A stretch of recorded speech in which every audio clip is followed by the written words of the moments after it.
In the wrestling world, the people are represented by two separate but unequally important groups. The wrestlers and bookers, who literally do all the hard work, and the fans, who endlessly nitpick and overanalyze everything they do. These are their stories.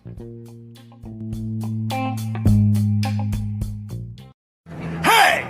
It's Warhorse, and you need to shut your mouth, open your eyes, and clean out your ears, because it's time to listen to the Raw and Order podcast. That's right, they're bringing you the best in all that meaty podcasty goodness in one, what is it, an hour? Two? Who cares? Who gives a shit? You need to listen to it right now, or else Warhorse is gonna, I don't know, roll your ass! Warhorse told you to listen. This is Raw and Order, the wrestling booking unit, the only wrestling podcast on the planet that something Survivor Series something. I don't know. Didn't think anything. I am your host, Detective Mark Sparks, and I am joined, as always, by my co-host and partner in crime fighting, District Attorney Vincent Kayfabe. What's going on, man? How are you? The only wrestling podcast on the planet that opens with that promo. With that promo from Warhorse. That exact one. Yes. That's a good one. Oh, so Survivor Series, right? Yeah, that was a show. It was something. I mean, it wasn't... here, I'm making an adjustment here. There we go.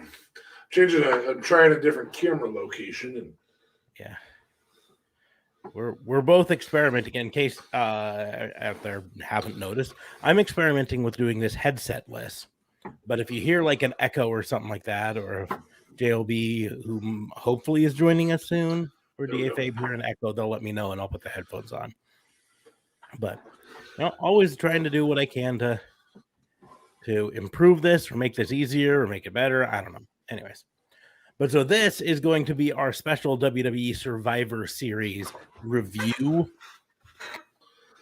So we're going to be talking Survivor Series 2021. Just got over that. We're a little bit late going live on this because of that. 6 total matches on the main card plus 1 on the pre-show, so 7 total matches. I fully expect when JLB comes on that he's gonna bitch about how it took so long, because isn't that what he bitched about with AEW? It was too long. yeah, I actually like the length of this. The only thing I would change in terms of that was vignette. There is a medium somewhere between AEW last week. 0 vignettes, 0 backstage, so much that you go, oh my God, I'm exhausted after 4 hours. And having room for 6 bathroom breaks. Yeah. I mean, here's a happy the deal. medium somewhere there. Like I said last week, I wasn't angry about the length of AEW's Full Gear. Overall. I do think they could have cut some out of a couple shows.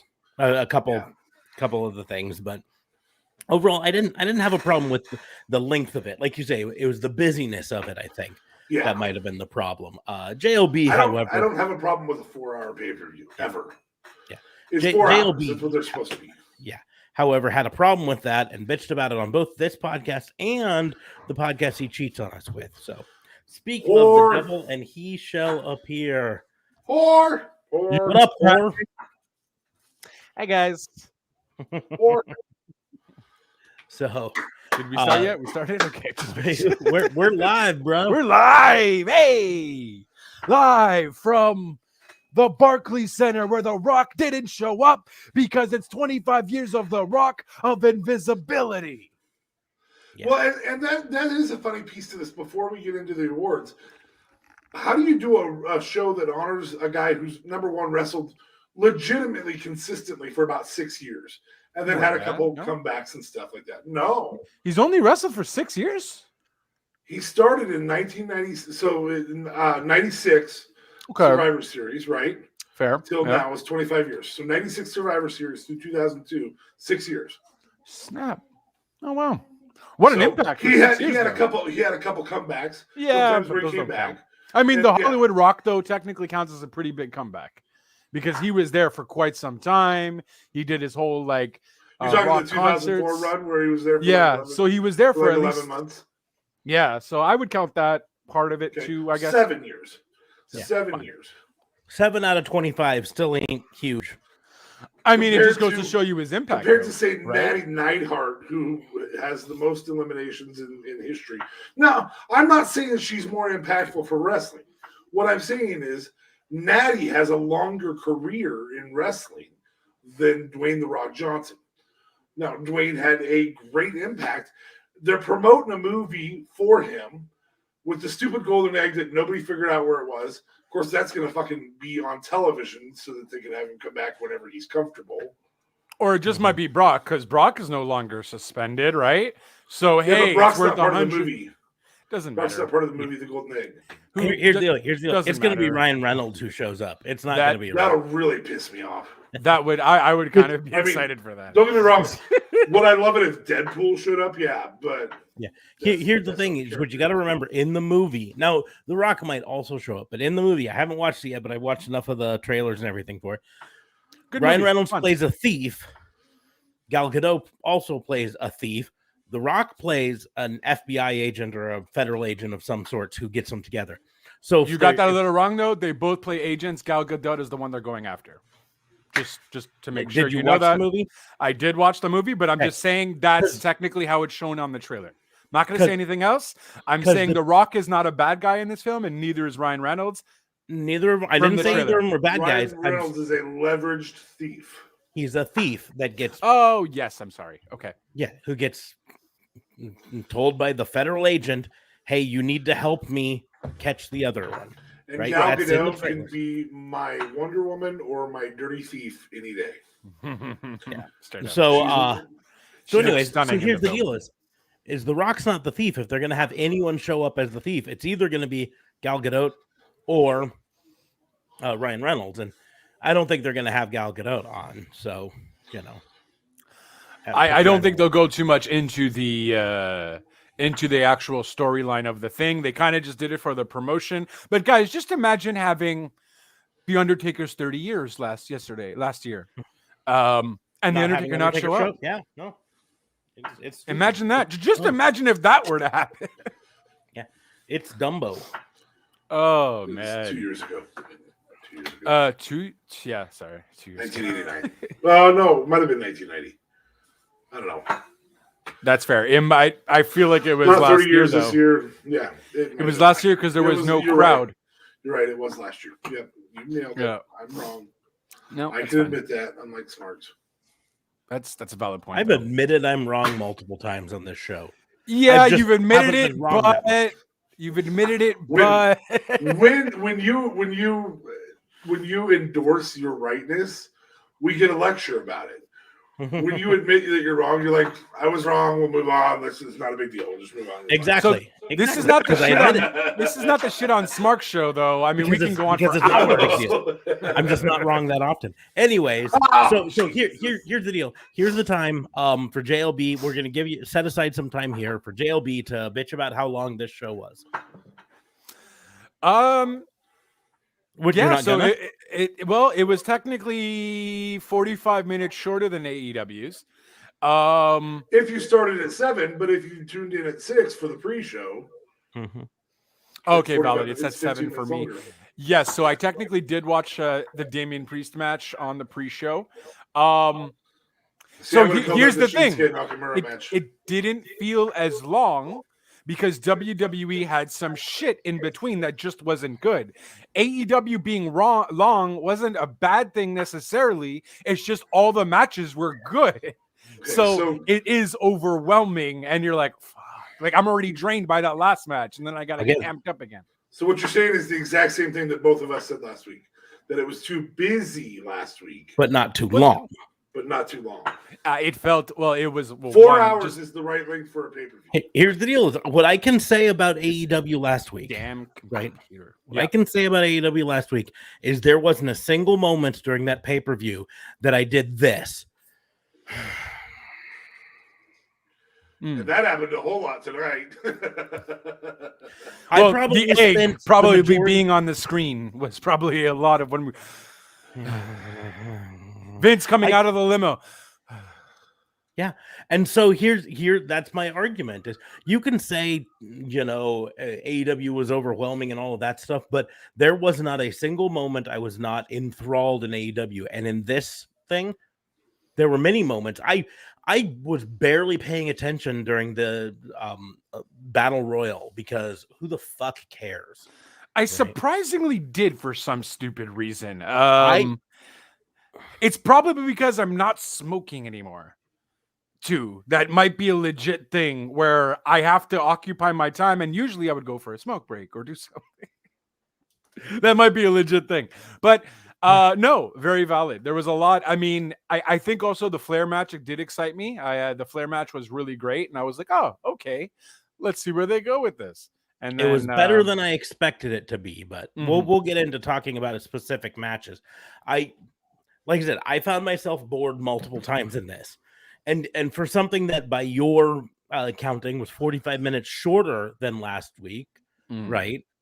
I shouldn't have. I shouldn't have found a single moment I was bored, right? For a short, concise. Here's the deal. You say that 45 minutes shorter. That means the actual pay-per-view was only 15 minutes longer than an episode of Raw. Okay. I don't know why you're dogging me on this, though, because just because it was almost the same length doesn't mean I enjoyed Survivor Series the same amount as that I enjoyed AEW. It was overwhelming because there was so much action going on. You went on 2 different podcasts last week and talked about how AEW was too long, and then you come on this one and you're like backtracking. Well, this one wasn't too long. That's all the reason I'm dogging on you, man. Is you doubled down on the AEW was too long, man. I didn't double down. It was long because of I said the same thing last week too. I felt overwhelmed because there was so much stuff that was happening. And we said overwhelmed, but we said it was not too long. I would rather be overwhelmed than underwhelmed, right? I think for WWE, I was just whelmed. But then possible? You guys also agreed with my point too. Maybe have 7 matches. Maybe that would have been perfect because it would have been able to split it.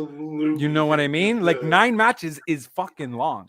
How many matches was this? 6? 6, but they 7 if you count the pre-show.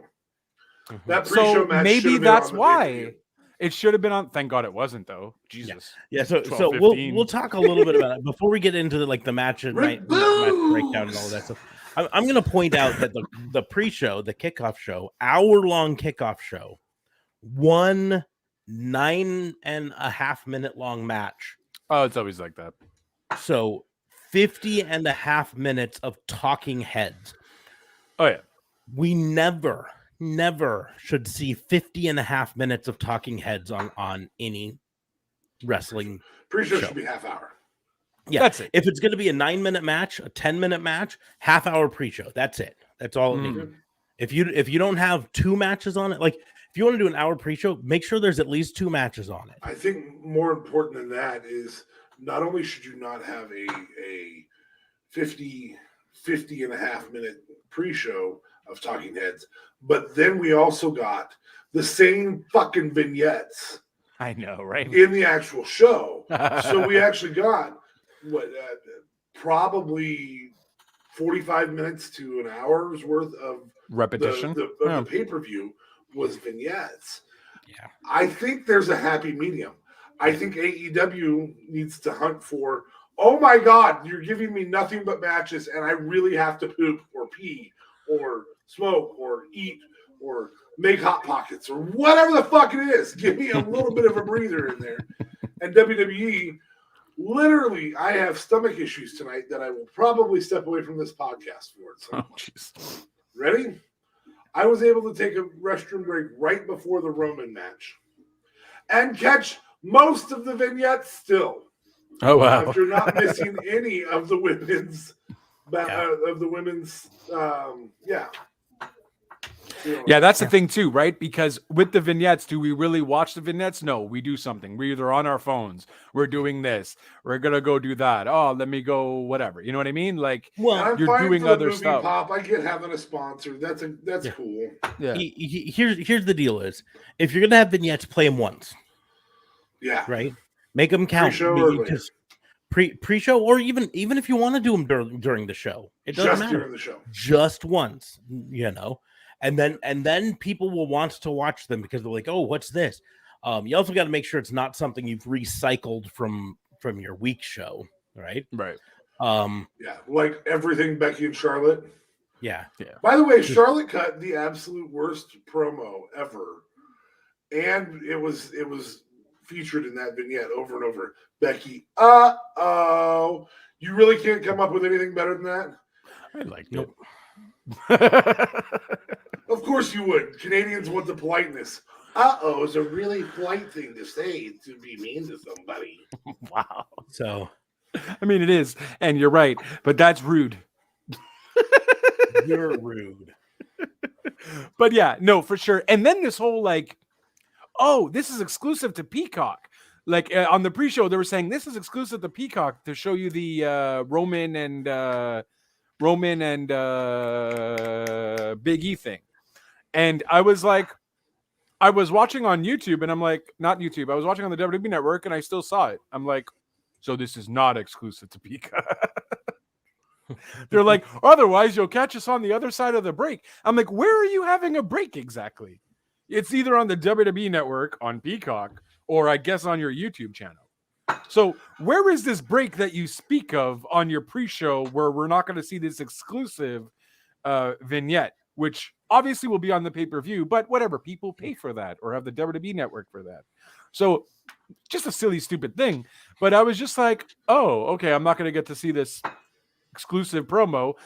Wasn't even exclusive. I was like, all right, so screw getting Peacock then. You know what I mean? Like, I don't want to put words in our fans' mouth, but it sounds like you thought the show was a shit sandwich.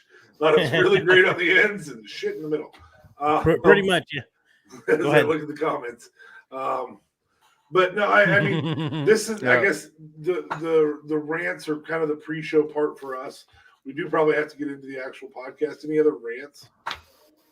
I will probably get into those. Got another one from the same guy, Will Rally Sport Raleigh. I'm hoping I'm pronouncing that right.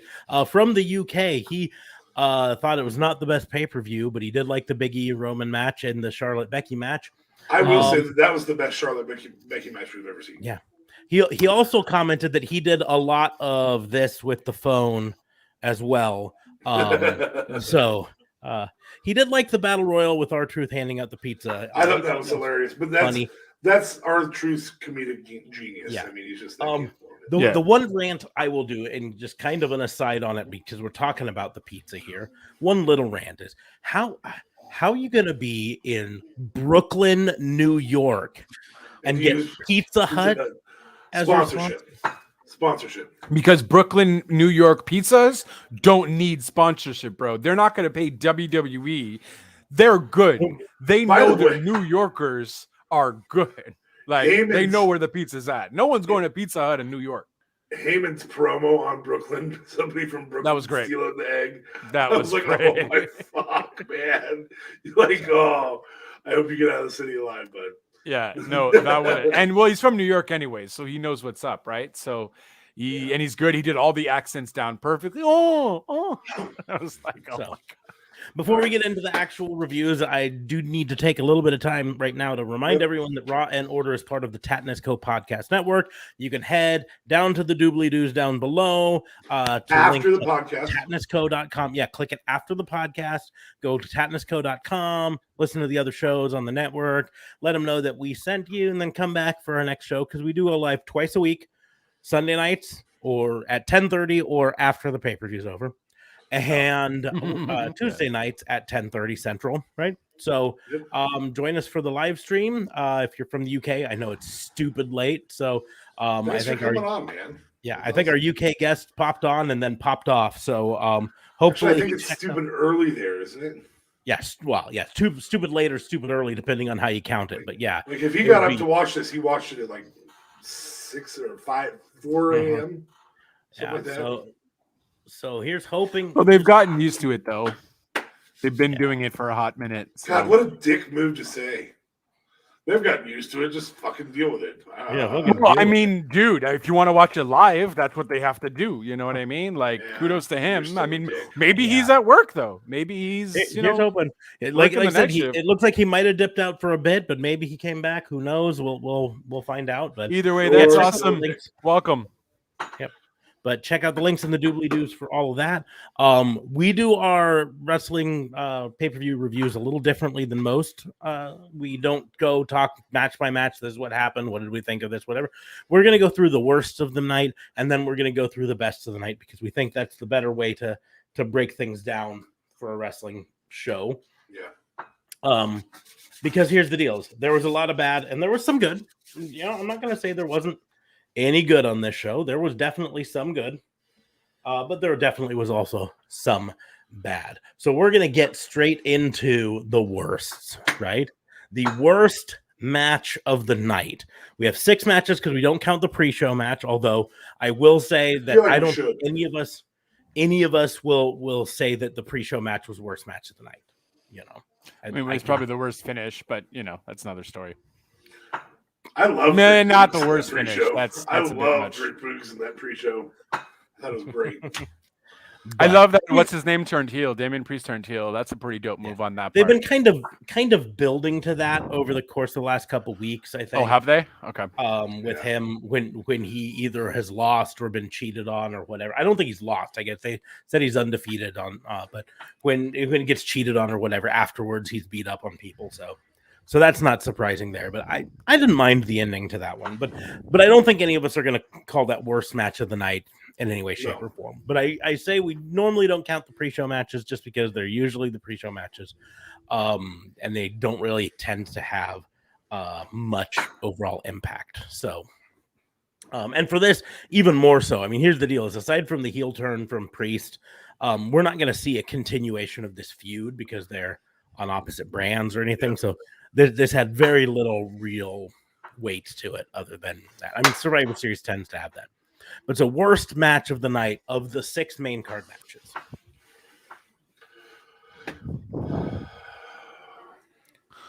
I mean, I'll address the elephant in the room. The Battle Royal was just silly. Yep. I enjoyed it. But I mean, it's a solid D. Yeah. It's a humorous D because there's some good spots in it. And what I didn't understand, I mean, I get it. Here's the deal: it's The Rock's 25th anniversary. They did a 25-man battle royal. Why the fuck were they dressed in colors? Right? Yeah. Well, and does that matter in their final? Yeah. Did Raw get a win there? Why not like a bunch of 25 wrestlers with Rock gimmicks or something? You know what I mean? Like how they were promoting throughout the entire freaking week for Rock 25. That would have been awesome. So you could have that would have been Tooth cool. Fairy, and you could have had a Scorpion King. Well, I don't know if you can have. I don't know if you can have anything Disney. You can maybe have some of the WWE movie stuff, but I mean, like one as Rocky Maivia, one as Hollywood Rock, one as there's not 25 versions of the Rock wrestler technically. No, but I mean, if you put a tutu on, you don't have to say Tooth Fairy. That's true. You can just come out.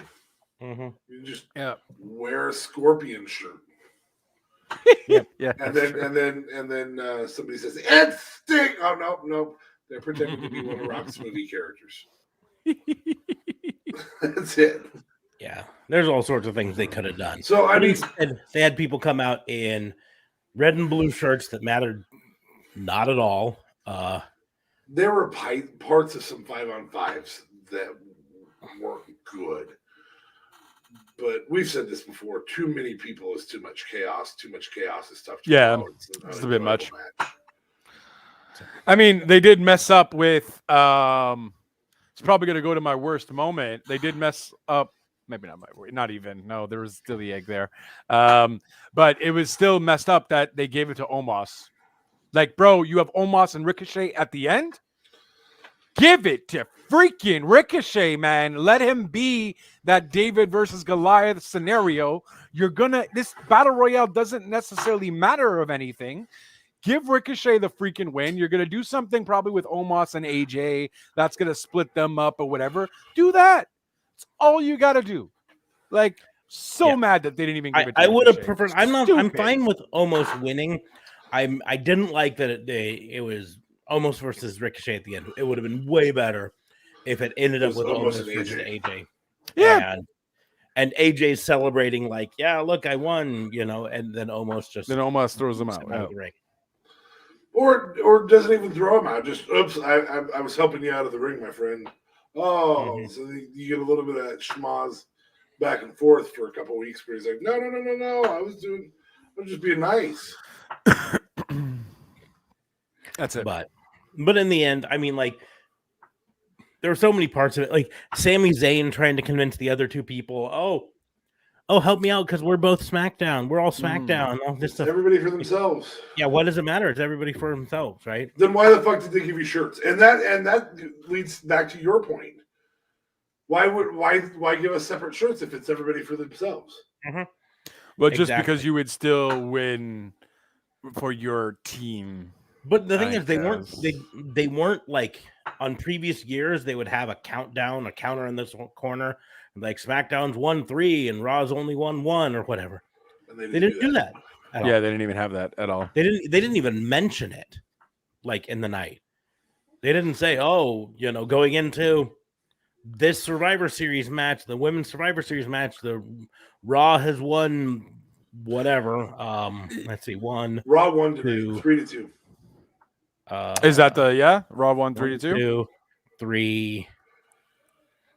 Wait a second.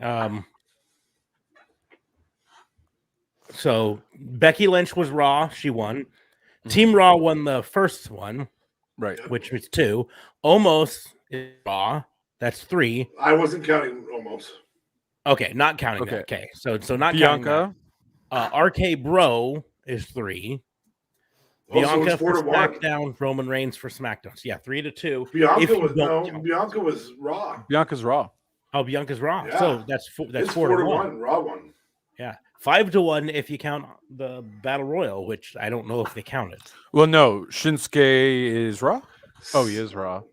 And 5-2 the pre-show, and the pre-show never counts. You can count 4-2, I guess, if you count the pre-show and don't count the Battle Royal. Yeah.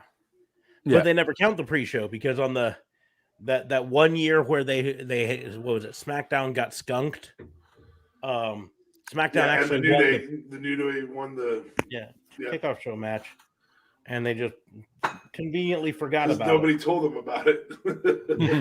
Nobody told them, we're going to keep track of the wins. We got to make sure that the wins are okay. But yeah, I also don't get. In the build-up to this, I didn't understand Adam Pearce and Sonya Deville wanting, we got to have our best team on SmackDown.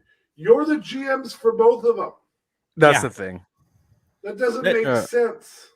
Yeah, well, and that's what I was watching. I want to put on a good show, so I'm going to have the best people out there. Is very different than I have to have the best so that SmackDown can win this. Yeah. Why? You're also Raw. Yeah. When they were doing the vignettes earlier in the night showing the Rock stuff and everything, they did the one where it was the Survivor Series match that Rock beat Mankind for the championship. Right, Corporate Rock. Yeah. And this is when it launched Corporate Rock, because going into it, Mankind was with the corporation, and then it had and I thought to myself that I almost feel bad saying it. I almost feel like icky saying it. But WWE really needs a heel authority figure again. Well, no, they just need they just need a better. Yeah, they just need a better duo. Yeah, I don't think they need an authority figure. I think they just need to split these two up and have them on their separate brands. That's it. Because here's the deal: is they have an authority figure technically playing the heel authority figure half of the time for women. Right. Yeah, for Naomi. For Naomi, for specifically one woman. But the deal is she deserves better. When you go back and you watch, she absolutely does not. But that's beside the point. When you go back and you watch the episodes from that era, Friday. it's the heel authority figure is what drove the storylines for the main thing. Right now, what's driving the storyline for Big E, right? Well, up till tonight, it was that feud that they had with King Woods, and but now that's over. Like, Yeah. New Day, King Woods might still have a feud, but Big E won't. Mm-hmm. That's it. And dude, is having a heel authority figure. And I'm not saying it's my favorite storyline for them to do.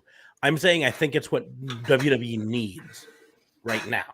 Yeah. To get itself out of this hole, is because right now, like, none of the people on either show really have a driving force behind. None of the main card ones have a driving force behind them. Like, and so here's the deal: what you do is you make Heyman the heel authority figure for SmackDown, right? And somehow or another weasels his way into a power position, and then now you've got, and you still have Roman exerting fear over him.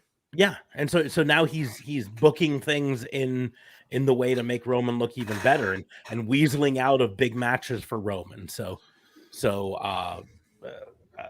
Drew McIntyre's like, I want my shot, and heel authority figure Heyman's like, nope, you don't get it. You haven't been here long enough. Or whatever. Win this gauntlet match. Yeah. So, anyways, so I think we all agree that the stupid 25-man battle royal was the worst match of the night. Yeah, and it was just thrown in there to get other people in, and I get it. And so, if anything, that should have been the kickoff match, pre-show match. Yeah, for sure. I'm surprised it wasn't. How do you have a title match on a kickoff show?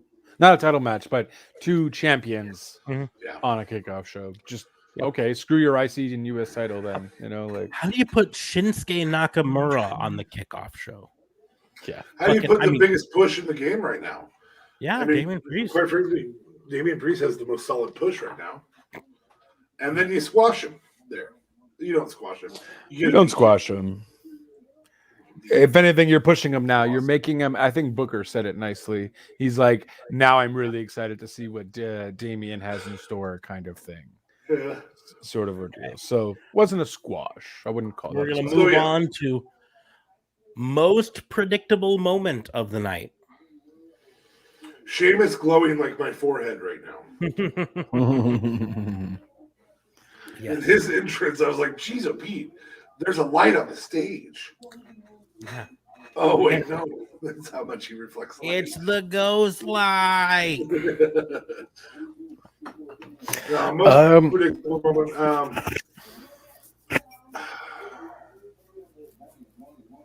Shotzi and Sasha.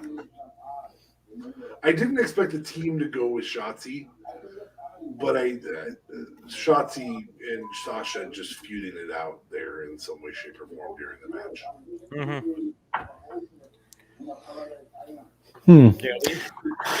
I don't know, because there was a lot of surprise elements. Like I didn't expect KO just to leave, so there was that. I honestly didn't pay much attention to the women's one.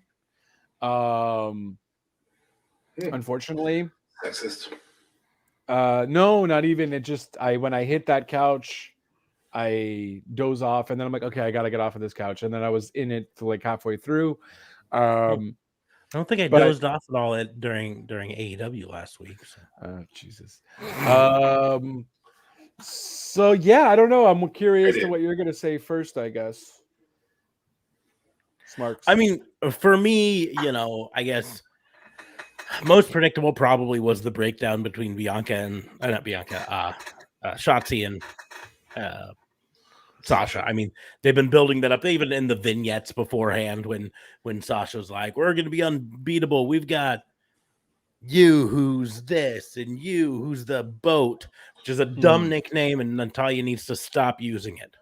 And we got you, and then and we've got I can't even remember what your name is. Is it whatever? It's a little heavy-handed for it, but kind of like how it broke down, I would not say. Yeah, I didn't see like the whole team turning on Sasha. Sasha. In fact, But that it broke down, we knew was going to happen. yeah.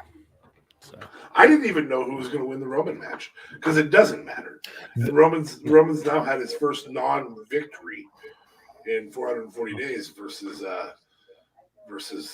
Well, Xavier beat him technically, right? Xavier. Well, Yeah. it went to it. They call it a no contest. For God only knows why. It can't be a DQ loss. Okay, So that's no, weird. mostly because everybody's afraid of Roman. Apparently, I don't really know. Yeah, I don't know. That was a great match, though. Nothing predictable about that match. That literally, they had me thinking it could have went any way. They made both men strong. I guess I'll go with the Shotzi thing because I can't really think of. I would like to maybe say after they showed us the egg the first time with Vince McMahon, I said, "Oh Jesus, they're gonna use this egg throughout the entire freaking show." And boy, was I right! I just didn't know they were gonna make it as stupid as they did. We also don't have an answer to it. Well, yeah, we are. We have to check out Raw because Raw Vince is gonna have all the superstars there, and he's gonna find out who took the egg. Yeah. In other words, we don't have an answer to it. Well, we're going to. I mean, here's the deal. It's also the 31st anniversary of Eggman, also known as Gobbledygooker. Yep. Yeah. Tomorrow? Was this the golden heir apparent to Gobbledygooker? Man, WWE on would Raw? do it. WWE would do it though. I think it's. Oh gonna my be Brock, God! though. Gobbledygooker stole the egg. There's No, gonna do not be Oh, Raw. it'd be so They're gonna come. terrible. Do not They're gonna clap. open up a Oh. door in the back room, and he's gonna be sitting there on the Sitting egg on trying to the hatch it. egg. Yeah, I feel like it's gonna be Brock though. Everyone's thinking The Rock or whatever, but I'm sorry, Brock is no longer now suspended. Probably paid the $1 million with the egg that he stole. Like, come on, it's just I feel like it's WWE writing perfectly. Mark my words, it will be the best terrible segment of the year. Yeah, if they do that, I will. I will 100% laugh my come here ass off. on FBI and say we booked it. We booked this terrible segment. But you laugh. Yeah, you and laugh then everyone's you gonna start tweeting at Raw and Order WBU. You guys are freaking ridiculous. I don't even know how Vince McMahon got to your show, but god damn it, they listened to Dear you, God. and you guys are going to hell. If anybody knows Vince, point him to this time segment. It's the only way to save that piece. That stupid fucking egg. It was the 31st anniversary of the Gobbledygooker. No wonder he stole the egg. And how do you steal the egg when you have someone guarding the door? It's probably the guard. Duh.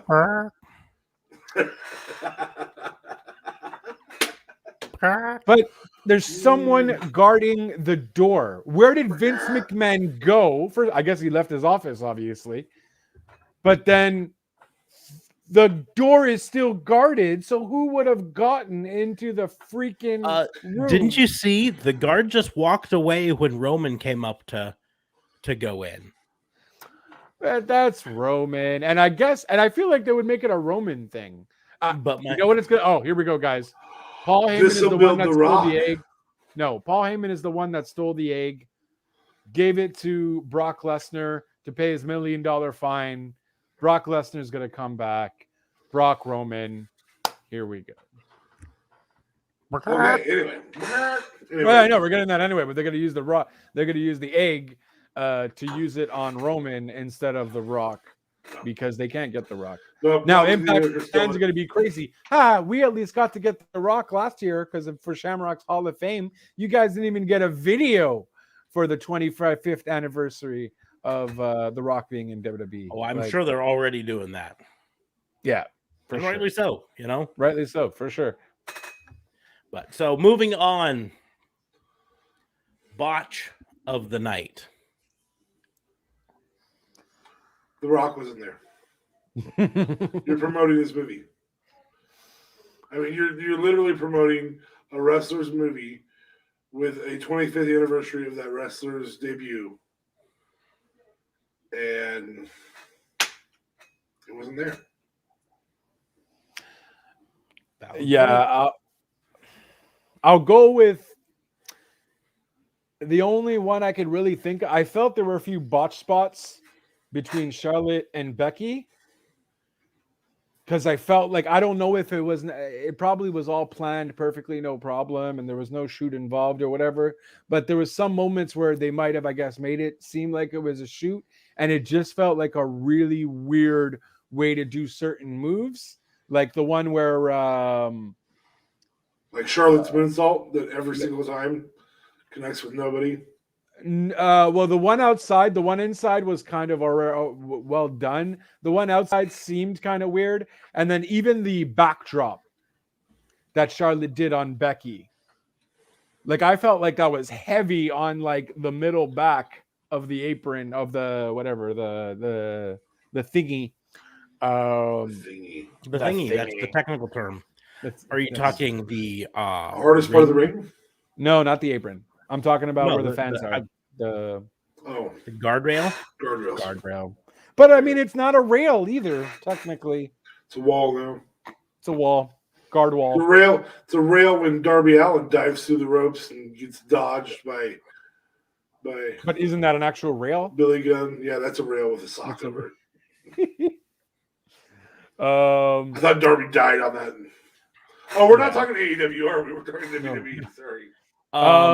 But yeah, I guess I'll go with that. I don't know. I feel like there was more, but I'm not really. There was one. I'm trying to remember who did it, but they did like a spin kick to someone. Might have been on the kickoff show. Might have been Shinsuke did one of his spin things and like was like Shinsuke was jumping off the top rope, and Damian Priest caught him in the gut with a spin kick.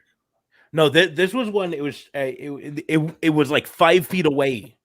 It didn't come even close to hitting the person, but the guy dropped like he got hit. That's why I think it was Shinsuke with a spinning kick on Damian Priest, and Damian Priest felt like he got hit. Almost for not taking the pizza. Yeah, come on, man. It's pizza. Well, and he was hungry afterwards. Yeah. The Street Profits stole the pizza. So he could have got some pizza. Any fan who ate pizza that was thrown to them by people who just got done wrestling with their dirty hands. Yeah. Anyone who ate Pizza Hut pizza. That's the botch. That's a valid botch. Yeah. Hey, and a side note, do you guys remember when Pizza Hut was like actually a restaurant, not a fast food place? Like you would go and you would sit down on Pizza Hut and you'd have the little red glasses and it was a big deal. They still do that. Yeah, I feel like they still do that. But most Pizza Hut stores are no longer like sit down. Like they still have sit down things, but they're not restaurants. They're fast food. Wait till your kid does book it, and you will have to go and sit in a freaking Pizza Hut. Do they still even do book it? Because last I checked, I didn't think they still did book it. Oh yeah, they must have brought it back. I spent 2 years in a row going every single month for book it. Damn it.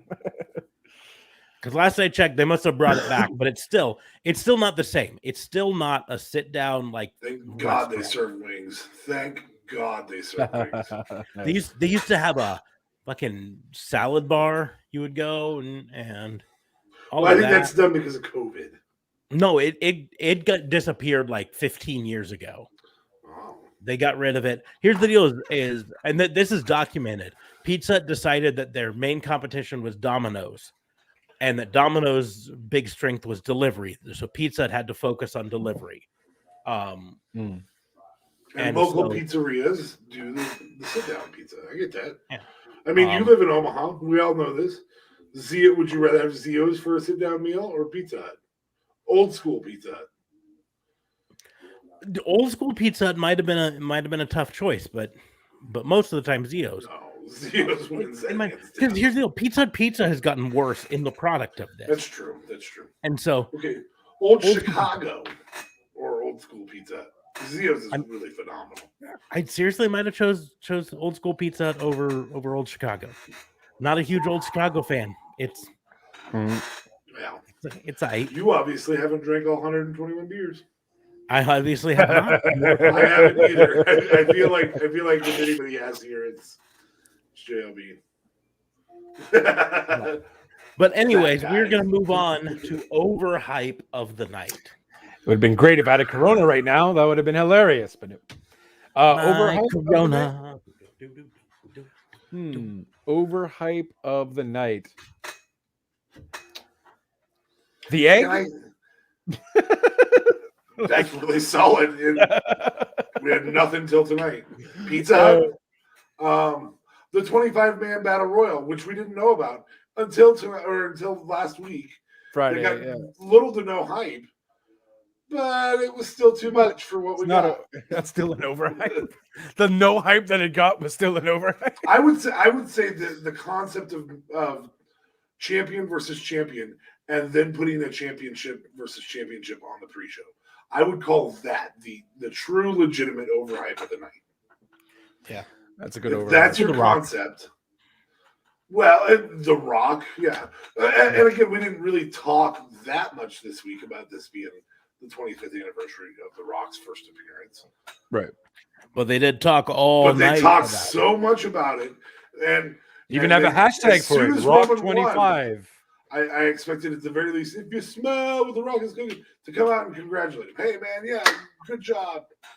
And to talk about The Rock.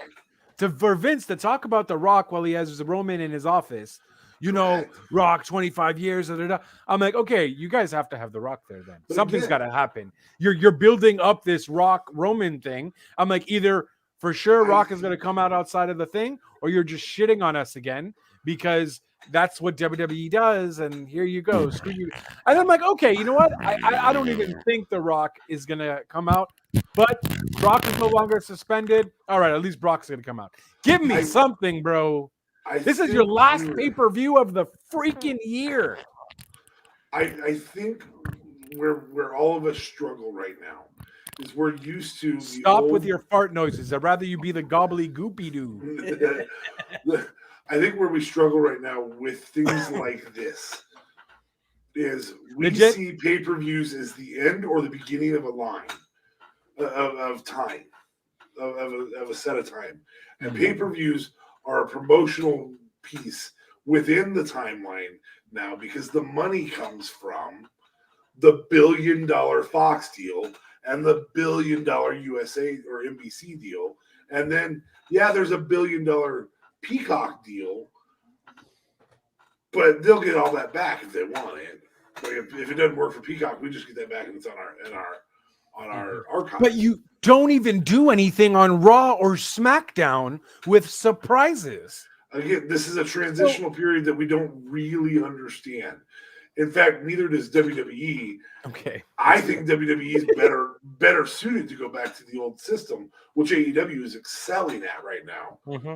I think one of the things I realized tonight was that a 4 pay-per-view event, the reason that works so well, that worked better than 12 pay-per-views per year is you can tell full storylines. They've only done 10, huh? They've only done 10 pay-per-views this year for main WWE. Okay. Not counting NXT. So they've done less pay-per-views technically. Mm-hmm. It's still more than 4. Again, guys, gobbledygooker, no. We're going to stick with the fart noises. Hey, you're the one who said they were shitting on us, and I'm just saying this is what they're doing. All right. They 2 girls, 1 cupped us. That's what they did. I think there was loads. They actually made a reference to that. I thought they said 2 Usos, 1 cup at one point. Stop. I think it was was McAfee. McAfee did it. He said something like that. 2 Usos, 1. Stop. We gotta check that out. McAfee is freaking entertaining though. So when he good. Hopped on the table, when he hopped on the table during Shinsuke's entrance. It was awesome. And then I loved Rick Boogs tonight. Why is the high point for me Rick Boogs in the pre-show? I think it was because that's what WWE Usos, 1 Riddle. I think is what it was. What? 2 Usos, 1 Riddle. Maybe. I'll have to check that out. But he also said something about the Mets fan. He's like, man, that Mets fan is miserable as it is, and now he doesn't know how bad.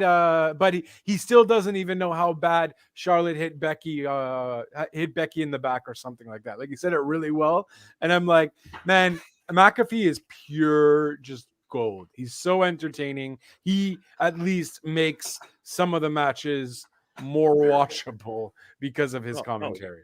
100%. McAfee has been a breath of fresh air for WWE commentary because he says it like it is. He did mention deletion too during the Jeff Hardy match. Or I guess while Jeff Hardy was in the match, he's like, "Oh, he got deleted," and I'm like, I sincerely thought wrong Jeff Hardy was brother. gonna win that. Yeah, me too. I was Jeff like, Hardy okay. was gonna win that. Look out. I was kind of down for that. The overhypes were literally not the wrestling. Mhm. The closest you get is the Sasha and Shotzi thing. You didn't even really get an overhype for Roman and Big E. You didn't give maybe that was Becky, a really good match. Maybe Becky and Charlotte, but it was so fucking good. It was good, yeah. Like the overhypes were the promo shit. I think one of the things with Becky versus Charlotte is they made a really good choice doing it as the first match of the main show. Oh, absolutely. I think if that match had fallen like instead of the RK Bro match, I think it would have felt a little bit flat. You think? Yeah, but I think it being the one that kicked off the show told the story better because usually it wasn't super high on action, right? It wasn't. It had some storyline, but it genuinely felt pissed off. Mm-hmm. And frankly, I think they probably put it first because they wanted both. They didn't want no altercation.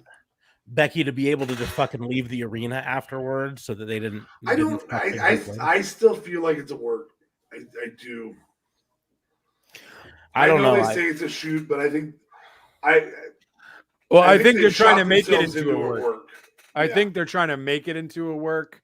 But I mean, I still don't think they would necessarily like each other. Okay, guys, we're gonna make this into a work. Doesn't mean I have to freaking like her. I'm still gonna think she's a super bitch. No, I don't think even if we talked about it. They're not besties. I would agree with that. They're not besties anymore. Yeah. I think they legitimately don't like each other. I will give them credit. There was a lot of rumors backstage that they were going to try to turn it into a Montreal screw job sort of a finish, which they kind of did instead. They still had the cheat to win finish, but it wasn't a screw job finish. Right.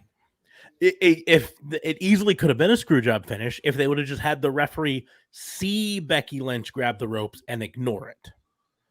Or have Sonya Deville just do like her whole little heel thing, come out. She's kind of watching to make sure, like, whatever. They snuck in their screw job on Friday night. What was the screw job on? Oh, Naomi? Yes. Why you gotta? Where they did their screw job. Why you gotta remind me? Why you gotta bring that up? Why you gotta Because Natty was the benefactor. Took all my heartstrings. So anyway, I think we can all agree that in some way, shape, or form, promotional stuff was actually the overhype of the night. Mm-hmm. Can we say that? Yep. Because there was no fucking hype going into this fucking pay-per-view. Yeah. No, none. I was kind of dreading it. I had really low expectations. Maybe that's why I think it was like an okay pay-per-view, because I really had no expectations. Zero. Like, well, crap. And it turned out to be better than I expected. JLB runs a wrestling predictions pool that I'm a part of. And I didn't put in my predictions for this purposefully because I didn't fucking care anymore. I'm done. Right. Thanks, buddy. But he sent out the reminder for it yesterday, or maybe even Friday. Can't remember. Friday. And then reminded me again yesterday, and then reminded me earlier today about it. And I still, at one point today, looked at my wife and said, I think there's a pay-per-view tonight. Because it just was so far from my head. Because it's just like, thanks for really taking my messages seriously. You know, like some friend you are. I just checked out on this entirely. I just didn't care. Yeah. Right? I watched it and it was okay. I mean, here's the deal: the matches themselves were fine, aside from the Battle Royal. They were fine. None of the matches would I give 5 stars, but I also don't think I'd give even the Battle Royal. I don't think I'd give 1 star. I'd give 2 stars, maybe 3 to it. You know, I think I might give the Roman Big E like a 4. I thought that was a pretty solid match between those two, and it kept me. 4 would be okay. Yeah. I'd probably give Becky versus Charlotte 3.5, maybe 4. Yeah, they were. Yeah. It was a good match. I thought the tag team match was Tag team match could be a 4-star. 3.5. Yeah. 3.75. The two Survivor Series. I mean, matches, aside from Randy Orton not doing anything in that fucking match, what was I- that, bro? I thought that could have been Pardon the brilliant pun. because they did make a big deal earlier in the night that Randy Orton has appeared in more pay-per-views than any other wrestler in history. He's setting a thing. I thought it would be absolutely brilliant for them to have this entire match and him not even tag in once.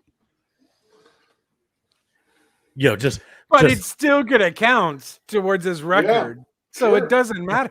No, but just have the Usos just get Riddle in their corner the entire time, and Riddle never is able to go over and make a tag.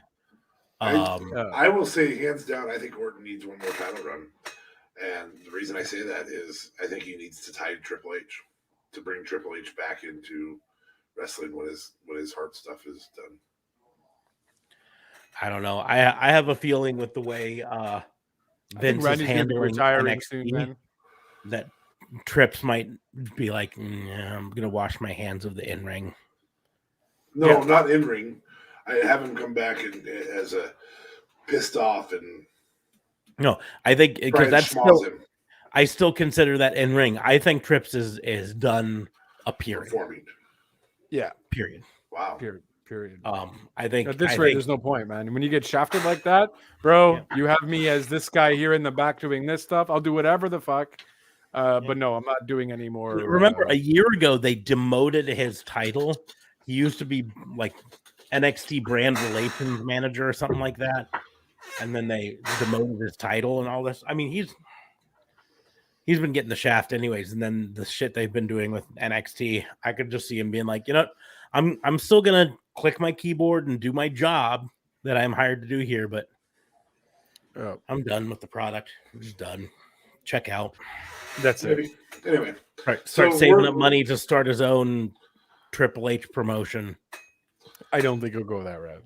So worst performance of the night. What did we say? We have not gotten to that. Worst performance of the night.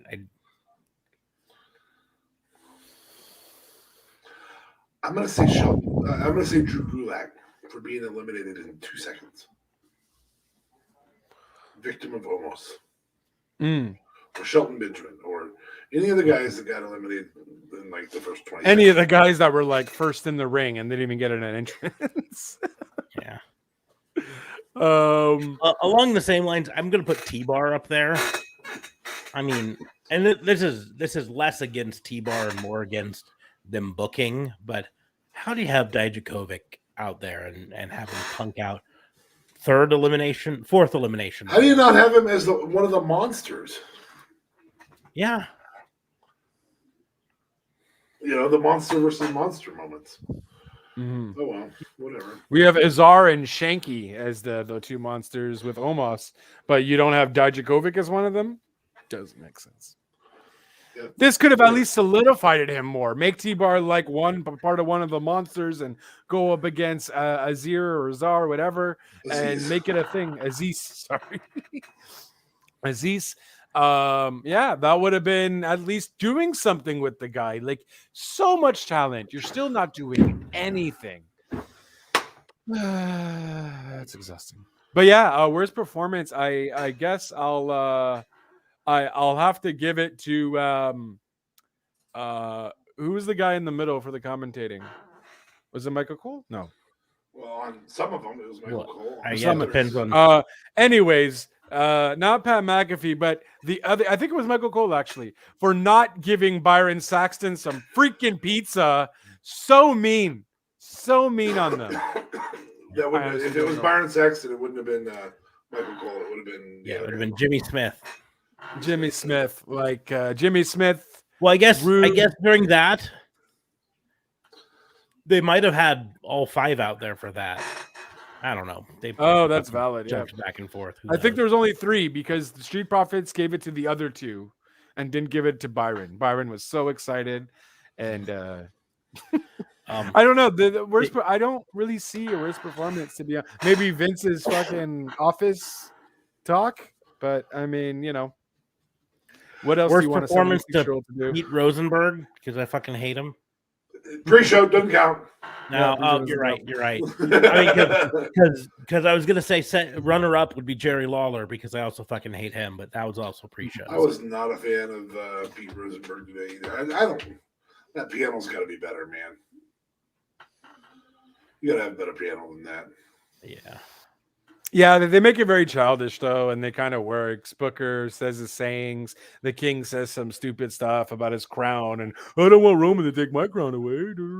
Like whatever, it's good for the kids. No one else is really watching it anyways, and they're just like, here. Is it good for the kids? Is it really? I mean, you're not going to Google them afterwards. I mean, you could hear Charlotte say, "This is your shit" to Becky a couple times. So. Good for the kids. So it's good for the kids. And by the way, kids, Pizza Hut also has Book It, so you can get yourselves a free personal pan pizza by reading the amount your teacher tells you to. There you go. Pizza Hut, not sponsored. Promotion might be the worst performance of the night. In fact, Pizza Hut being the promoter right there, they got nothing for whatever they paid for that. Yeah. Like, and then throwing the pizza, yeah, they probably or something. Either way, whatever.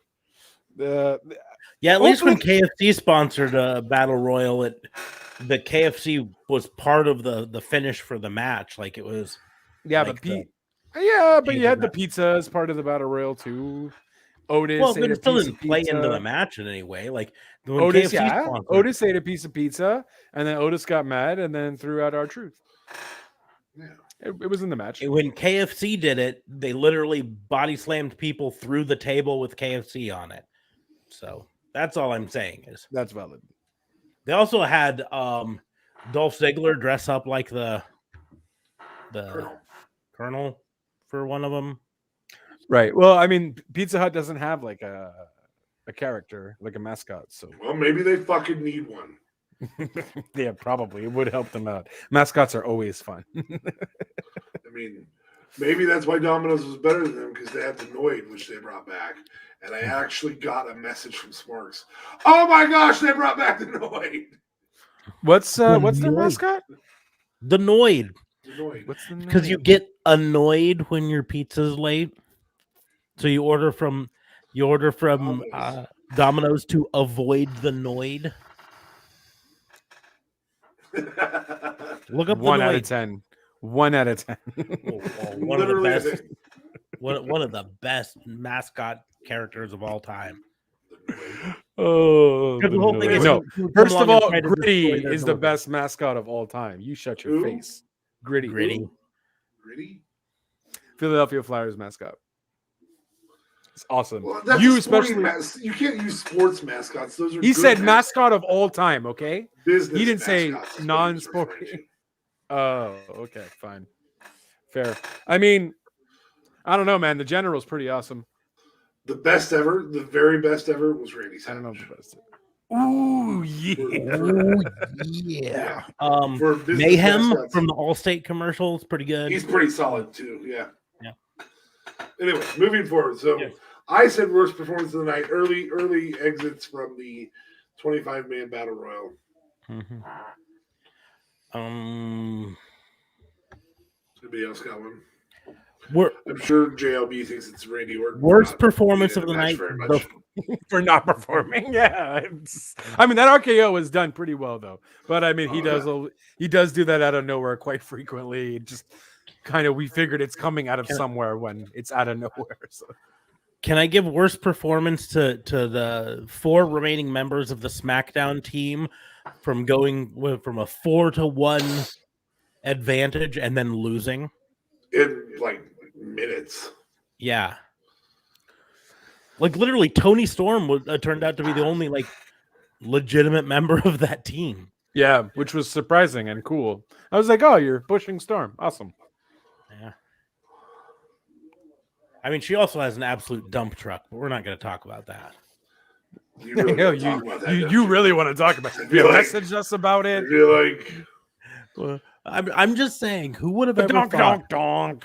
when you have Bianca Belair and Sasha Banks out there, and even Zelina Vega and Shotzi Blackheart, that the one with the biggest badonkadonk, the biggest dump truck, would be the white girl from New Zealand. I'm just saying, absolute dump truck. And this is where we get ladies and gentlemen, welcome to Raw and Order Misogynist Talk Unit. Hey, I'm gonna go on and say Big E's got an absolute dump truck too. He does have an absolute dump. That's his valid point too. Yeah, and giant pecs. Yeah, fantastic. You know who doesn't? Have got to be not gonna stop. quadruple Qs. What was Becky wearing, bro? What was that one? We'll come back to the misogynist talking here in a little bit now on the best parts of this. Becky and Liv will get mentioned for their outfits. Becky's outfit was inspired by Wanda from WandaVision. No, I got it. But I mean, I liked it. Nice outfit. It was red. It was cool. It's just I'm not used to Becky, I guess, in a one piece, if you will, and something being stuck up her butt. It just looked kind of weird. I don't know. I feel it's not because you are weak, Fabe. You are weak in the mosquito killing business. You will never be a mosquito killer business person because you, sir. Business person. Exterminator. There you go. That's what they're called. Exterminator. Exterminator. Anyway.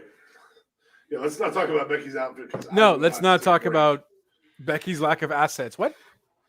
Oh my gosh, there was plenty there. Okay, let's go on. What are we doing? Worst performance? We did that. What's next?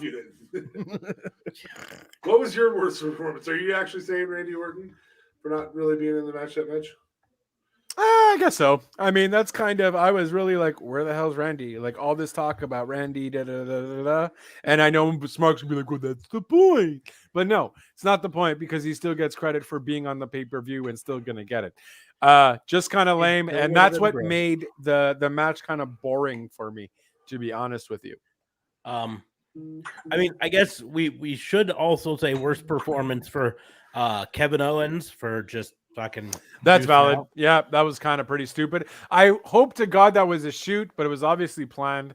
That would have been awesome if it was a shoot, though, because Kevin Owens is obviously going to be leaving. He better, and I say obviously with no confirmation of any sort. But yeah, would have been dope. Last pay-per-view of the year. Well, I guess I'll be in the Rumble perhaps. Since his contract ends in January, and perhaps on day one. But yeah, I guess too. But Randy Orton, because I'm never going against my Montreal Canadian boy. I will say this. I think they brought it up at one point, but they really should have made a bigger deal of the fact that, you know, you have Seth Rollins, you're absolutely livid that Kevin Owens is walking out on his team when last year Seth Rollins walked out on his team. Well, he actually took an intentional pin. He got hit. Yeah, at least he went into the match himself. Yeah, and it played into his character. KO did mention something on the pre-show, though. He's like, "Oh, I'm gonna do my darndest for Raw," and So it does play into his character as well. But it was just kind of like, but I want to see you wrestle, bro. No one's going to really care about this storyline anymore. I just wanted to see you wrestle. You got a new shirt. That's great. Let me see more of this new shirt when you wrestle. And let me see some stunners. Let it be a good time. But no. Last pay-per-view of the year, and I don't get to see KO wrestle. Very disappointing. Does anybody else have Roman's theme song just writhing through their head over and over and over again? Oh, that's just you. That's just you. That's fantastic.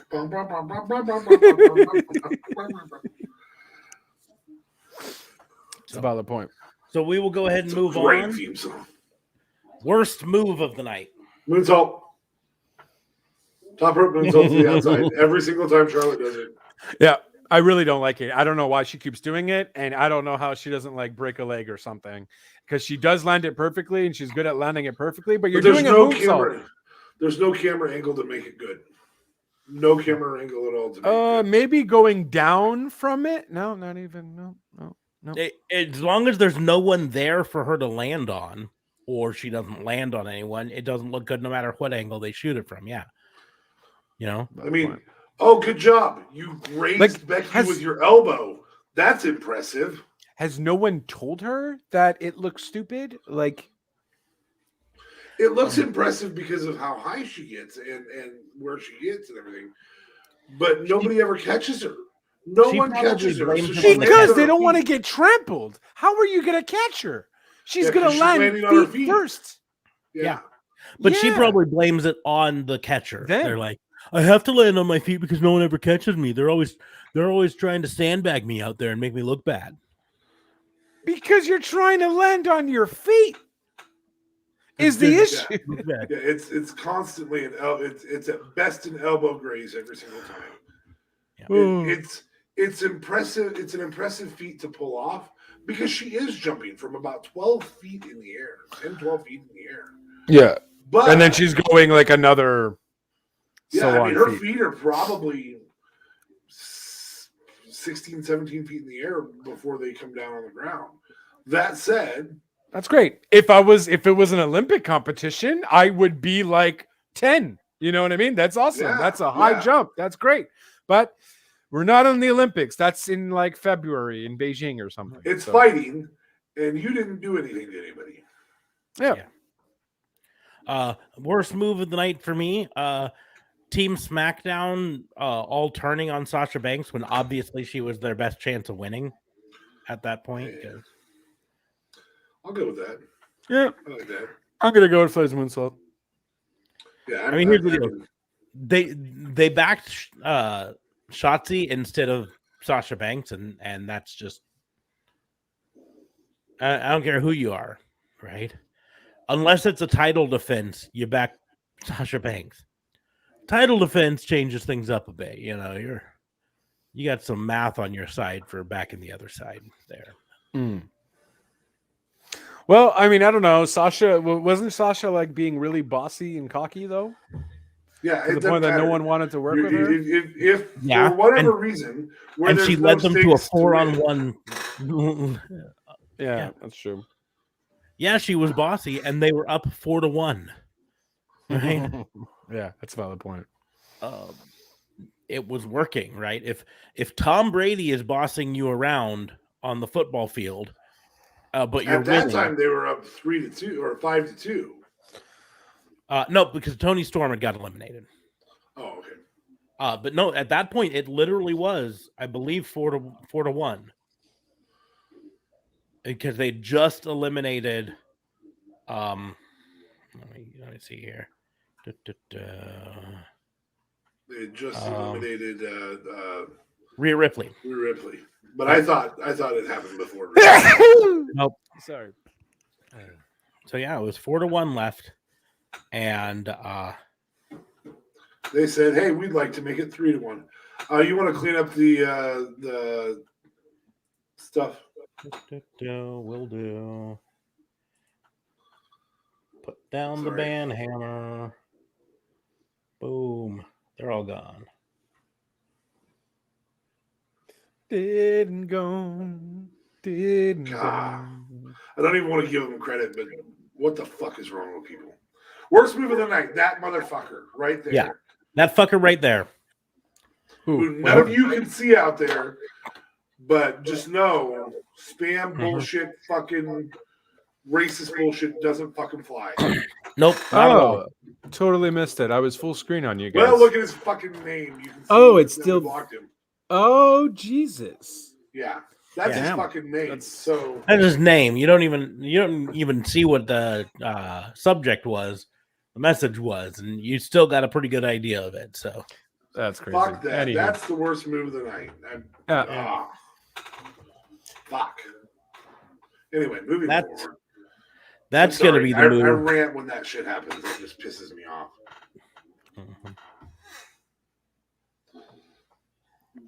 I'm hunting him down right now. That's why I went off screen. Yeah. So we will move on. Worst move of the night to worst moment of the night. Worst moment. Office segment with Vince McMahon and Roman Reigns. Getting out of the limo with the fucking egg with Vince McMahon. I sincerely, like, they showed us this gold egg. I was like, oh my God, they really are bringing back the gobbledygooker. I'm I'm going to go in relation to that. All the people standing around pretending to be happy to see Vince McMahon, like 2 weeks after a bunch of their friends got let go. 2 weeks. It's like 4 days. Was it that? No, 4 days. Oh no, there was another set of releases this week that we aren't talking about right now. That's right. Yeah. Also, another little worse performance was the fact that everyone was like looking at the egg and no one was cheering, and then he was like, cheer, cheer.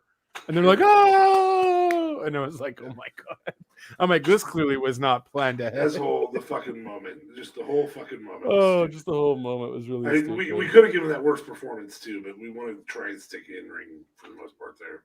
Yeah. But yeah, just everything revolving around the fucking egg. I don't mind having a movie sponsorship. I don't even mind having the egg. But the way they did the egg was the worst moment of the night. Well, I mean, did they not learn anything from the zombies? Right. You went and watched the movie Smarks. I watched that episode this week. I watched that episode that we talked about and made fun of, where I made fun of you for going and watching the movie because of the zombies of the Miz and Damian Priest match. It worked. Yeah, that's it. It does work. So. I was going to watch that movie anyways. I'm a Zack Snyder fan. I like Zack Snyder. He directed the movie. Yeah, but it's promo. It's promo anyways. Oh my God, WWE did this because of that with the zombies. The zombies are from Wake of the Dead or whatever the fuck movie was called. Wake of the Dead and da da da da da. So either way, it got more publicity for the film by making WWE look stupid, but they got a bunch of money to make it look stupid. So they don't give a shit because clearly all they care about is money. Hence the Saudi Arabia shows. Did I go on a little bit of a rant? Yes, I did. Vince McMahon is the worst moment of the decade and of this pay-per-view and of this award show. Thank you. Have a good night. What's next?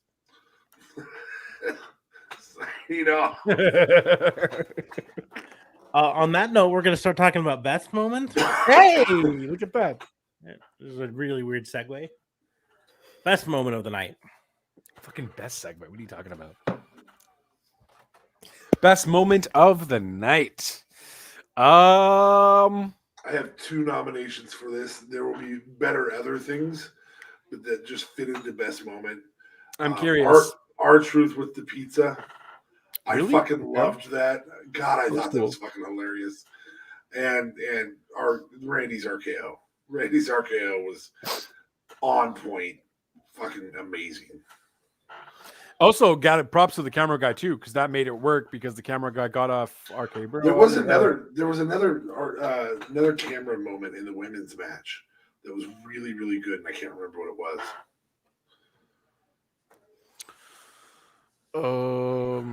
I'd have to rewatch. Yeah.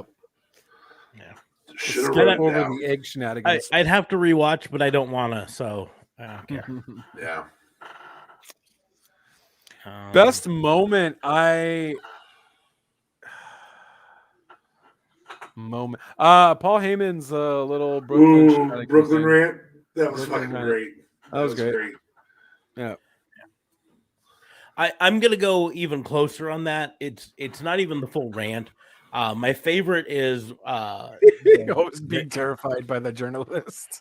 Him yelling at Caleb Braxton at first, being all like, "You're gonna ask me a question. Who do you think's gonna win?" Or blah blah blah blah blah. Of course, it's gonna be Roman Reigns and all this stuff. She's like, no. I was just gonna tell you that. Did you hear that Brock Lesnar's suspension is no longer indefinite? Which is, how does that work? No, I guess we'll find out on Raw. But what he said that was so comedic, he said, I already know what you're gonna say. And she said, "Oh, really? What? You're gonna ask me a question." You're gonna ask me a question. And that was it. That's it. No, did you hear Russ? It's like, well, I'll switch it up on you, and then him like spitting on her. Yeah. Adam Pierce. Paul Heyman's comedy gold, absolutely entertaining, fantastic. mofo. Yeah. So that's my moment. Yeah, I think we all had different moments there. Okay. I'm Moving okay with on. all of those. Like all of those were good moments. Yeah. They had a lot of good moments. Nothing great. Breakout star of the night. This goes to Liv Morgan or Toni Storm. Those are the only two people I can go to. I feel like mine would go to Liv Morgan. I'm not so sure because I feel like she didn't even last that long. She had the first elimination. But like she went out like she wasn't like the final two of her team though. She was out way even before that. She was the final three. She was was she? Okay. Liv Morgan, final three of her team. Yes. Of her team. Okay. And she had the only elimination for her team except for when Bianca went through 4 of them. Valid. Bianca's already had a title, that's why I don't say her. Mm-hmm. Otherwise I'd say Bianca. Yeah. Man, I don't know. Mine's probably going between Austin Theory and I enjoyed the fact that Austin Theory got as far as he did. It's pretty awesome. They're kind of pushing him a little bit. Although he has the same character as what's-his-face had there. Toni Storm scored the entirety of her team's eliminations. That's dope. I'm sorry. I didn't watch the whole freaking women's match, so I can't talk anything on the women's match, unfortunately. But I remember thinking that I actually noticed Austin Theory a heck of a lot more during this, and him and Seth worked well together. They played into, of course, that they obviously worked together and so on and so forth. So I'm going to have to go with Austin Theory on my part. I can't say Lashley, but I thought Lashley was phenomenal. But Lashley is Lashley and a powerhouse and has been a former champion, so I can't go with that. So mine goes with Austin Theory. I'm fully on Toni Storm, Team Storm, right? She's it boggles my mind that she hasn't been given more of a spotlight on the main. Maybe it's coming, but honorable mention. Shot. Yeah, versus Charlotte. Honorable mention though goes to on the kickoff show Rick Boogs. Yeah, him interrupting with his guitar was great. Yeah, every time. If we could count the kickoff show, that might have also had best moment because every time he did that, I was just like, "This is fucking great. This is great. Do this every time. Get Shinsuke a shot with Roman. That's okay." That would be fun. That would be entertaining. They at least made something good with moobs to work out here. So moobs? Moobs. I'm saying moobs. I will not boobs it. I am a man. I have moobs. Boogs. Boogs. Boogs. Yeah. Boogs. Moobs is better. I'm sticking with moobs. Nope, it's Boogs because his last name is Bugenhagen. And so they changed Bugenhagen. Bugenhagen is so much cooler, but it does sound like a villain. My name is Rick Boogs, and I'm here. Here's the deal. When they introduced him on NXT, he was Eric Bugenhagen. And the fans immediately started chanting Boogs. And they started saying things like, "I'm on the Boogs cruise," because they're on it. So this is WWE actually listening to fans and saying, "Hey, people already call him Boogs, so let's just make we'll get rid of the air part, and so you'll just be Rick Boogs." Rick Boogs. Nice. So I don't have a problem with that name change.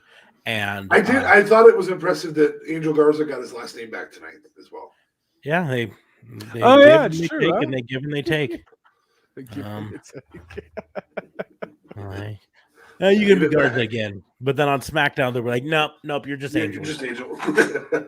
Well, you're my angel. You're my darling. Okay. We're gonna go to best performance of the night. Rick Boogs. Wow. Kickoff show, so let's go on the main card. Best performance of the night. I'll let you guys. One of you guys head out first because I'm gonna have to think about this. I don't. I don't have to think about it. It's the main event.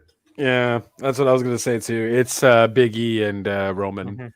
They put on a I'm phenomenal going to matchup. specifically match give in Big this. E Yeah. The getting up from the Superman punches, 3 Superman punches, and then standing up and being the like, grit, just the. But that's also on Roman too, man, because Roman, Big E for sure, but Roman sold that as well, so. Well, and where he caught him for the big ending a couple Mhm. times, missed it a couple times.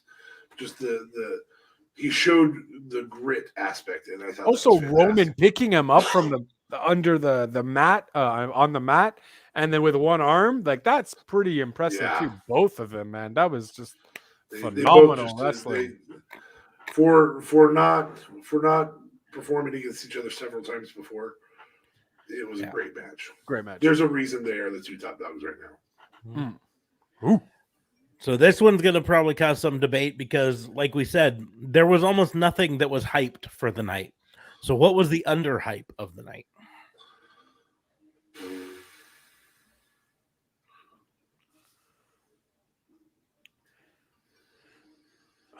I can't say pre-show, but I would most likely probably would have said Shinsuke and Damien, because that turned out to be a pretty decent match and fairly entertaining and Smosh very finish is the only thing. disappointing. Yeah, Smosh finish was stupid, but I get it. You're telling a story with Damien Priest. But yeah, that probably, because that I feel like was at least the aside, I guess, from the 25-man battle royale not being mentioned until like Saturday or something. But yeah, I would probably have to do the Damian Priest Shinsuke.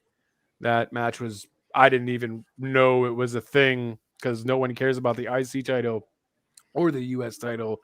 And here we are. You gave me a phenomenal match, and now you made me care about both superstars more going forward. So I'd probably have to go with that match. Yep. But it's the kickoff show, so on the main show. Oh, fine.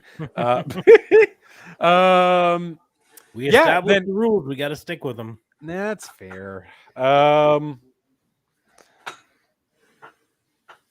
I guess maybe the Usos and RK Bro match. Feel like we didn't necessarily get a whole lot of them saying much to each other aside from on Raw this week.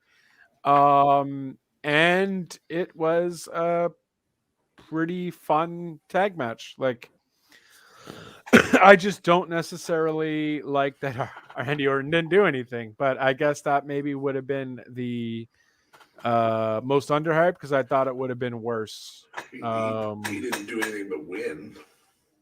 That's a valid point. It's you sir are onto something. But yeah, that's probably the most underhype. I expected Roman and Big E to be something special. Same thing with Charlotte and Flair. Maybe the Raw tag match, actually. Maybe I'm switching that. The Raw 5-man tag.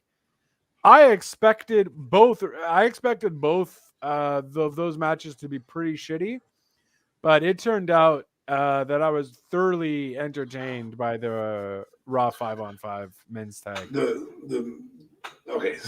men's Survivor tag. Series. Men's tag. Sorry, Survivor Series 5-on-5 tag match. Men's tag match. I thought that was actually a really good time.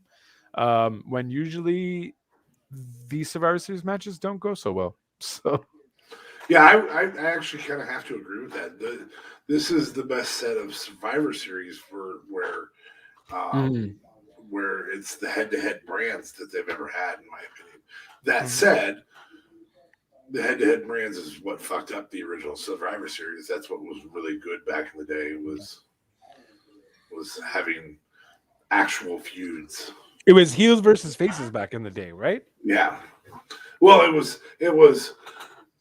I'm mad at this guy. So I'm putting together a team. He'll put together a team, and we'll face off. Yeah. Right. But those are things that led to like Diesel's title win. Not that that's a good thing. I know people are going to be like, 1994 and 95 sucked in WWE. I understand. It's things that led to the reunification of the Hart Foundation, stuff like that. It's what led us to. There were several Mr. Perfect matches that were from those 5-on-5s that were fan-fucking-tastic.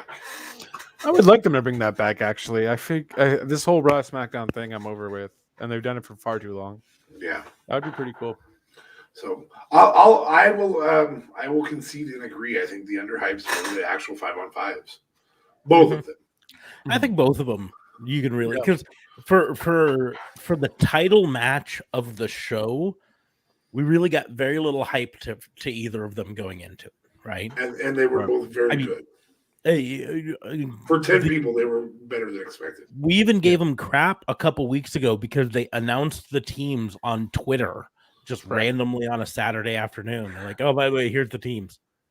And yes, there were some changes. They did some changes with it. Which we also gave crap about. and we didn't have Dominic and Ray come out. Oh, yeah. So amazing. I think that helped. I feel like that might have helped. It may have. Son, we suck. We can't go out there, son. I'm sorry. I have a suspicion. And the suspicion is that I don't know if they entirely planned all of the changes in advance. I think they looked at the response to the announcements and were like, well, shit, we got to change some shit. Everyone's always all pissed that we put the Mysterios on there, so let's take them off. I think everyone was pissed that they put both of them on there, though. If you just had Ray on there, I don't think it would have been as bad as a thing. It's just why the fuck Dominic? Everyone's pissed that Naomi's on this, so let's take her off. Was she originally on it? Yeah. She lost her spot to Natalia, I believe. Oh my God! No. Come on. No. Natalia? No. Naomi was never on it. Aaliyah was. Oh, yeah. Aaliyah. You asshat. Anyways, it doesn't matter, right? People saw that Aaliyah was. Oh, that's on there messed up. like, who the fuck oh, is... wow. Well, I would have liked to see Aaliyah wrestle, but no, you really don't. No, you don't. She's Eva Marie bad. Not that bad, but okay, that's pretty bad. Of all of the women on NXT, she was not the one that needed to be called up.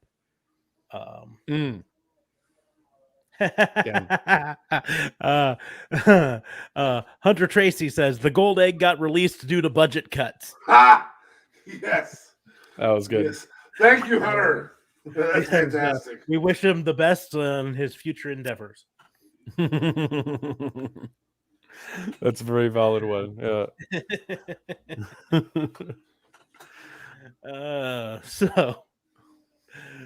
So underhype of the night.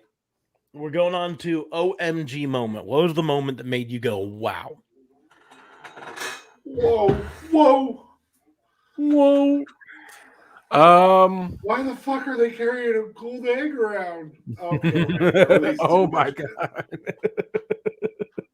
I mean, for me, Biggie getting up from 3 super punches. Yeah. That's probably my OMG moment. I'm gonna have to go with the double thing that who was it? I think he did. I feel like it was Randy Orton that did it on the Usos to the table. He suplexed both of them. Oh yeah. Back to back. That was back one to of back. them, and then they 2 Usos and 1 Orton. That's where the that would make sense. There's 2 Usos and 1 table, I think is what it was. Yeah, 2 Usos, 1 table. That's what it was. I'm 90% certain. Oh Jesus, I gotta go. I am telling you, McAfee. Like I was not on his team when he first came in. In his feud with Adam Cole. And he's been gold. He's won me over 100%. He's great. Phenomenal entertainer. I think he got by with that only because I guarantee you that Vince McMahon does not know about 2 Girls 1 Cup, and so he's like, oh, that's good. Or the people around him, But I mean, he'll eventually know once the people around him see like if anyone mentions it on Twitter, which I hope they don't, because McAfee should not get in trouble for that. Anyway, the only other OMG moment that I mean Orton's thing, but I'm gonna say Becky's outfit. Welcome to the misogynist booking unit. On order MBU. I will point out, I think they had a good kind of storyline with the outfits there, in the fact that all the other things, even the stupid 25-man battle royal, had blue shirts and red shirts and all this stuff. But that match there, Becky came out in red for Raw because she's the Raw champion.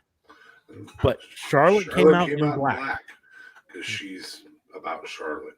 Yes. She's not about the team. She's about herself. And that's a kind of a good storyline moment for that. As much as we can take. If they were doing that, I feel like you're giving WWE too much credit. I don't think it's a WWE. I think it's a Charlotte thing. I think Charlotte said, "I'm telling the storyline that I am not a team player. Selfish. I'm not here representing SmackDown. I'm here representing Charlotte fucking Flair." So, if that is genius of her, I just feel like she was going to wear black. No, because here's every other Survivor Series she wore colors. That really worked because Damian Priest came out in black and Shinsuke came out in blue. I thought at that point, if a person came out in their colors for their brand, they were winning. That changed later. Mm-hmm. Yeah. You know, because the Usos came out in white. And I'm like, they're going to a wedding. RK Bro came out in just whatever color they normally wear. It was all colors. Red. Mm-hmm. So, anyways, moving on to best move. Best move. Kevin Owens leaving. I'm just fucking with you, man. Just wanted to see if I can get some. You know, to be perfectly honest, you could argue that it was both the worst move and the best move. You really could. Because he saved himself a world of hurt by just not getting in that match. Smartest move of the night. Fucking out. So mean. Here you go, buddy. Here you go. Oh, thank you. Anyway,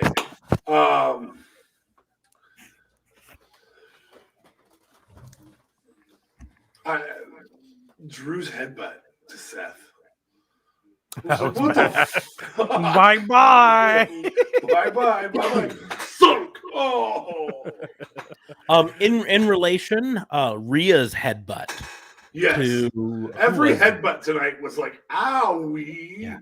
Who was it that Rhea headbutted? I really got to watch this women's Survivor Series match because holy shit, it sounds like it was a good time, guys. Rhea is Rhea. I mean, yeah, I'm trying to remember who it was too. I mean, she just sat there with her shit-eating grin for the first. Was it Liv? Yeah, it might have been Liv. No, Liv was on her team. Liv was on her team. No, so it wasn't Liv. Why wasn't Ash part of this storyline at all?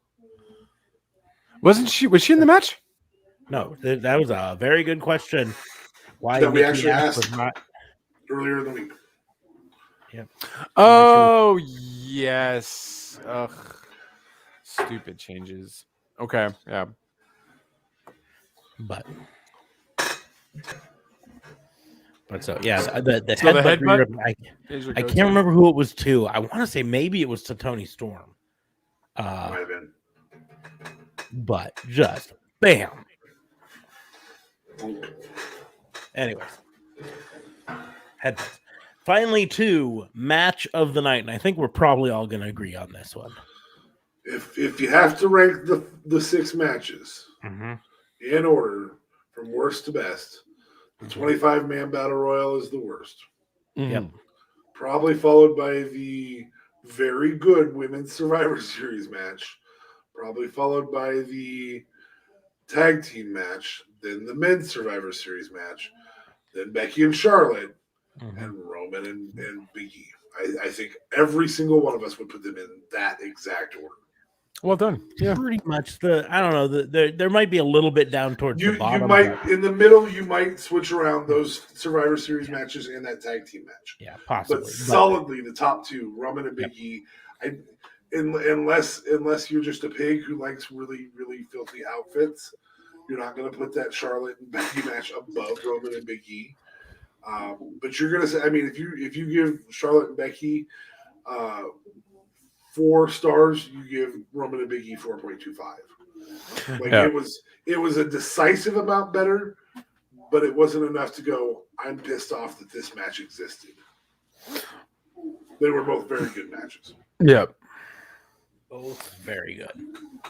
So, and I hate saying it that way. Roman and Big E, numero uno. Roman has not put on a bad match in a very long time. In a very long time. He is very easy to hate. Which is surprising because we hated him and we hated his matches so much before he came back. And he does the same things when he was face. So well now. Because we've been saying for 5 years that he should be a heel. And they've been ignoring it and ignoring it and ignoring it. And finally they said, okay, let's let him be a heel. And we're like, but how does that change our 5 moves of doom? How does that change? Because when you're a heel, his moves are designed to be a dick. Yeah. You choke. I mean, of all the submissions you're going to choose the one where you choke the fuck out of somebody. And you could, if applied incorrectly, you could kill it. Right. You know, the Superman punch, you're gonna punch them so hard you have to jump in the air at them to do it. Yeah, which we hated when he was face. Even the showboat, we hated that when he was face. Yeah. Oh, what is that? It's such a stupid move. No one would ever use that. An overused spear. Even the showboating, even the or the thing. That's heel shit. Is heel shit. No, but didn't he do that when he was face? Yes. He did it when he was face, and it didn't work when he was face. Okay. But I'm going to get out my shotgun fist. Yeah. That's the deal. It doesn't work when you're a face, but it works when you're one ass. I'm pretty sure that is indeed on Pornhub. I don't even need to look. Hold on, I'm going to check the app. Does Pornhub have an app? I don't even know. I don't know. I'm pretty sure there's an app. I know or anything. I assume it's got a mobile site. It's 2021, right? They got to have a mobile site, right? Yeah, they're a multi-million billion-dollar company. I'm sure they have an app for that. Yeah, no, but that order. I mean, you're not going to find it on the Play Store or the Apple Store because it violates their standards. But you might be able to download. Oh, that's true, huh? But you can. So then they don't have an app for that. You can sideload. I mean, not that I know or anything. I'm just saying, sideloading is a thing. You fucking know. That's what you fucking know. It's okay. It's okay. I can say that sideloading is a lot harder on iPhones than it is on Android. So that's a valid point. But yeah, no, that rating is completely correct. And thank God Roman turned heel because it's the best thing he could have done. They do have an app. Yeah. Well, sure. They do. And it's just advertised on their Pornhub site, technically. Yeah. Because they can't obviously advertise it on the stores, so they just have to put it there. So that's cool. Hashtag not sponsored by Pornhub. Not at all. Oh my God, I can't believe we went that far with it. We did. Well, I mean, whatever. Maybe someone wanted to know too. You know, we also got to be informative. There is an app for that. Somebody needs to be in a Becky Lynch outfit in one of those. Oh Jesus. Well, again, considering her assets, considering she's dressed as Wanda Maximoff from WandaVision, I guarantee you. I'm sure there's a cosplay. Yeah, there's a for sure Marvel parody porn there that you get basically the same thing. Okay, this This took a weird. This devolved fast. So match of the night, Roman Reigns. We all agree on that. Now, overall, for the entire pay-per-view, you could not put up one of the shirts that we have for this. No. You this was not worst of the year so far, but it was not best of the year so far. Not even for WWE, right? Solid B for WWE, a solid B. For all of professional wrestling, it was as good as Turning Point, which means it was decisively less than an AEW pay-per-view. Yes, I'd say C+. Speaking of which, Turning Point was Saturday. Yeah, Turning Point was it any good? I totally didn't even. I know Jonah came back, which was crazy, or Jonah debuted. Yeah, Jonah showed up. He was supposed to show up at their last one, Bound for Glory, but something they haven't specifically released but something stopped him from showing up. So, but he showed up. So we'll just give a quick rundown of what it was, what the results were. Finn Juice versus Rohit Raju and Raj Singh. Finn Juice beat Raju and Singh, so that's the brothers from WWE. Yeah. Oh snap! Okay. Yeah. And Finn Juice won that. We had Jordan Grace versus Chelsea Green. Ooh, how was that? Grace defeated Green. Mm-hmm. I'm sure it was a great match, but yeah. They only Bleacher Report only gave it a C+. Really? Okay. Yeah. But BR is usually pretty tough on Impact. Yeah. So Sabin defeated. So we have Ace Austin versus Chris Sabin. Chris Sabin is a phenomenal performer. Sabin won. They gave that a B. Ace Austin is phenomenal too. He's I think he's a rising star. We're gonna see more of him on one of the majors here soon. But anyways, go on. It was supposed to be Rich Swann versus Brian Myers. Brian Myers wasn't able to compete. I'm assuming COVID or mentioned an injury. No, so, it was. I think it was storyline. No, it might have been, but I'm trying to remember what it was. I want to say it wasn't COVID, but here I'll look it up. Go ahead. Or something. So anyway, Rich Swann beat VSK as the replacement for that. They will Swan and Myers will have their inevitable blow off, but Matt Cardona versus W. Morrissey. Matt Cardona became W. Morrissey's biatch. Oh yeah. I cannot believe how much better he is in Impact than he was in WWE. He is both of these two are significantly better than they were in WWE. Because you're not limited is the thing, really, right? Like you're allowed to do the manipulation. This a B minus. Most of Bleacher Report does not necessarily love big guy matches, and everything Morrissey does is a big guy match. But it's really fucking good. It's really fucking good, mean big guy shit. Well, yeah, and here's the deal: is Morrissey's in better shape than he was in his entire WWE. Oh my god, he's so fucking cut and big, and he is absolutely jacked now, and that's something that you can't blame on WWE's freedoms or not, because WWE has the best workout facilities in the world, and so there's something that was stopping him from getting this jacked in WWE. The next one I want to make. Brian Myers tweeted elevated liver. Ooh. Okay. What? Elevated liver enzymes have taken down many athletes. So. Oh damn. Okay. The next one would be the reason I would tune into this. It was a rematch between the Inspiration and DK. For the Knockouts Tag Team Championship. They really need to change that division from Knockouts to something else. But other than that, they gave this. Yeah, I've been saying that for years. It's something. I think Knockouts holds it back. Yeah. Mm-hmm.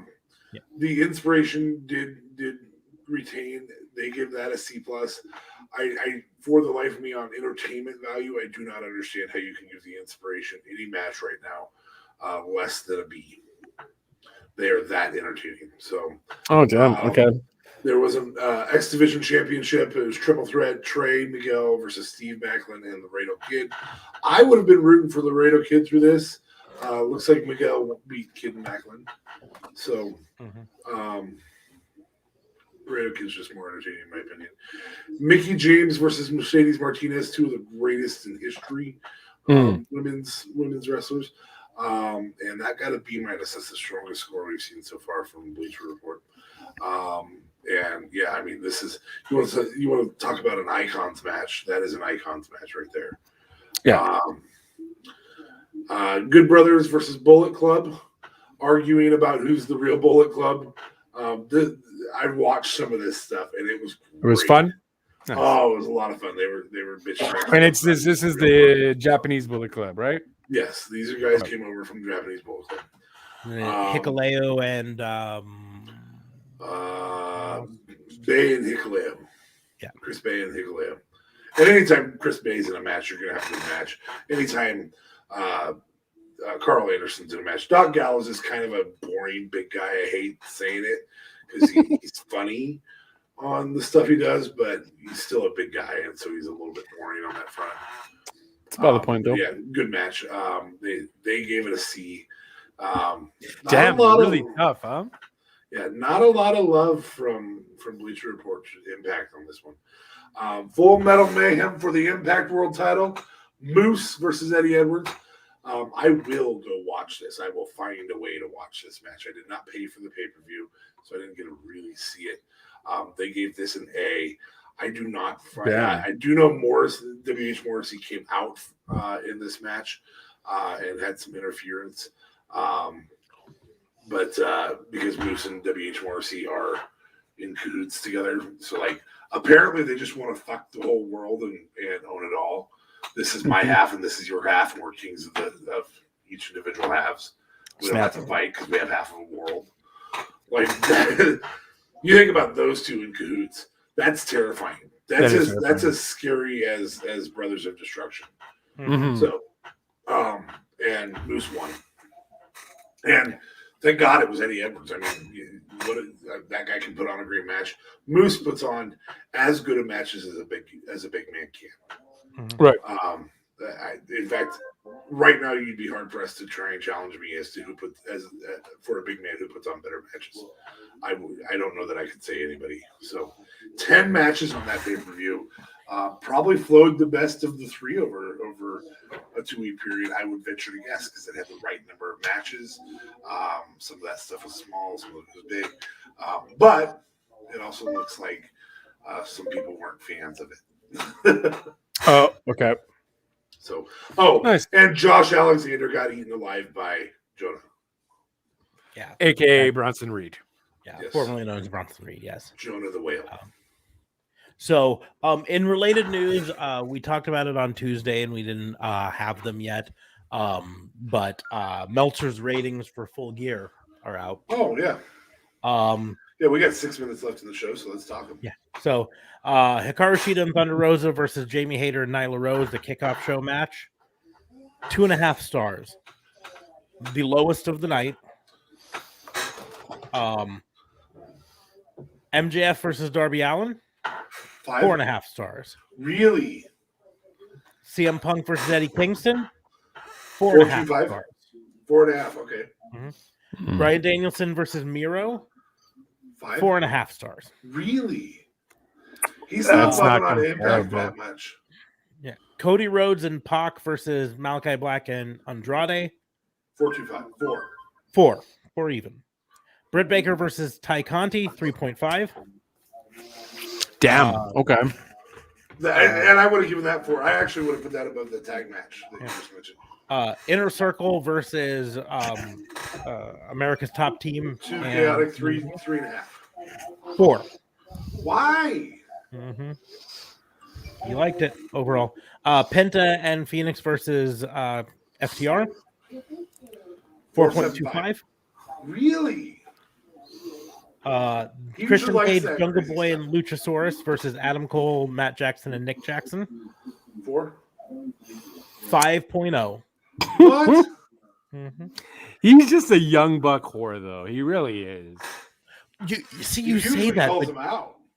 you realize the reason that they named their finisher the Meltzer driver was because he was always saying that they were just spot monkeys and they weren't good wrestlers. He agreed with Cornette solidly on those guys. Yeah.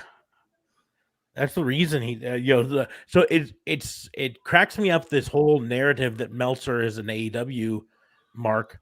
No, I think he's being rough on him here. The whole reason AEW exists is because they didn't like the way Meltzer treated them. Right. That was the whole thing for All Out or All In, right? Was Meltzer said that Cody Rhodes could never sell out a 10,000 seat arena, and Cody Rhodes said, "You're on." Mm-hmm. And then Kenny Omega versus Hangman Adam Page, the main event. 5.25. 5.5. 5.5. 5.5 stars. Yeah. So 2 matches out of the night got 5 or more stars. The majority of them got 4.5 or 4 stars.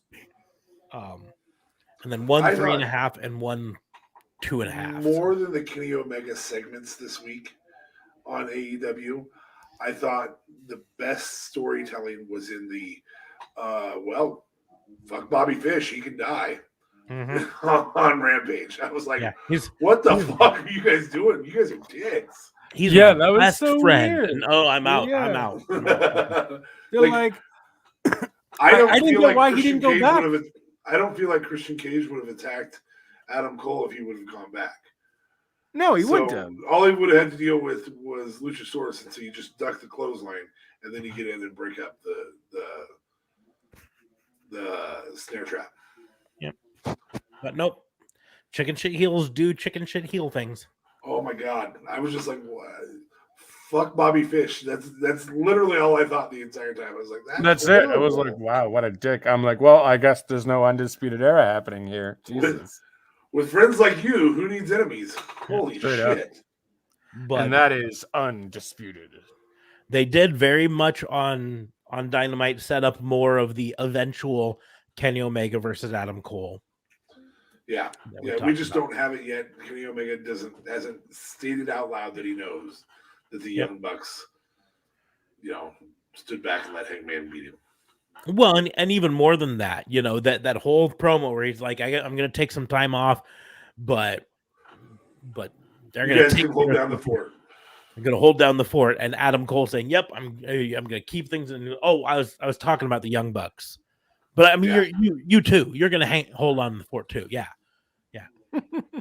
It is setting things up that Adam Cole's going to be like, I'm not number 2, I'm number 1. And when Kenny Omega comes back, he's going to want his spot at the top of the Elite again. He's not going to have it because Adam Cole's going to be leading the Elite. And that's only if there's not a KO. If KO is coming over, the story's going to be very different when he comes back. And I think we're going to have cleaner Kenny Omega on the lower. Well, we might still have that. The story still is going to be Kenny is out of the Elite because we're a new team now. We're all together like this, and you're gonna and it very easily could be, no, you don't get your shot at me, Kenny. You gotta work your way up, right? Here, take on my boy, Kevin Steen. That'd be awesome. It definitely won't be that song. No, it'll be dun-dun-dun-dun-na, dun-dun-dun-dun-na. So, I'm pretty sure that's an Itchy and Scratchy song. Recap things that we have to do at the end of the show, since we're obviously at the end and we're at the chaos points. Merch. Yes, merch like this. This shirt right here, like that, with Sasha Bear. Sasha Bear, not Sasha Banks. Yep, Sasha Bear. But she got the blue hair just like Sasha Banks did. So, she's Team SmackDown, obviously. I mean, she's not wearing the Team SmackDown uniform. So she's not like 100% Team SmackDown. But yeah, merch link is in the doobly-doos.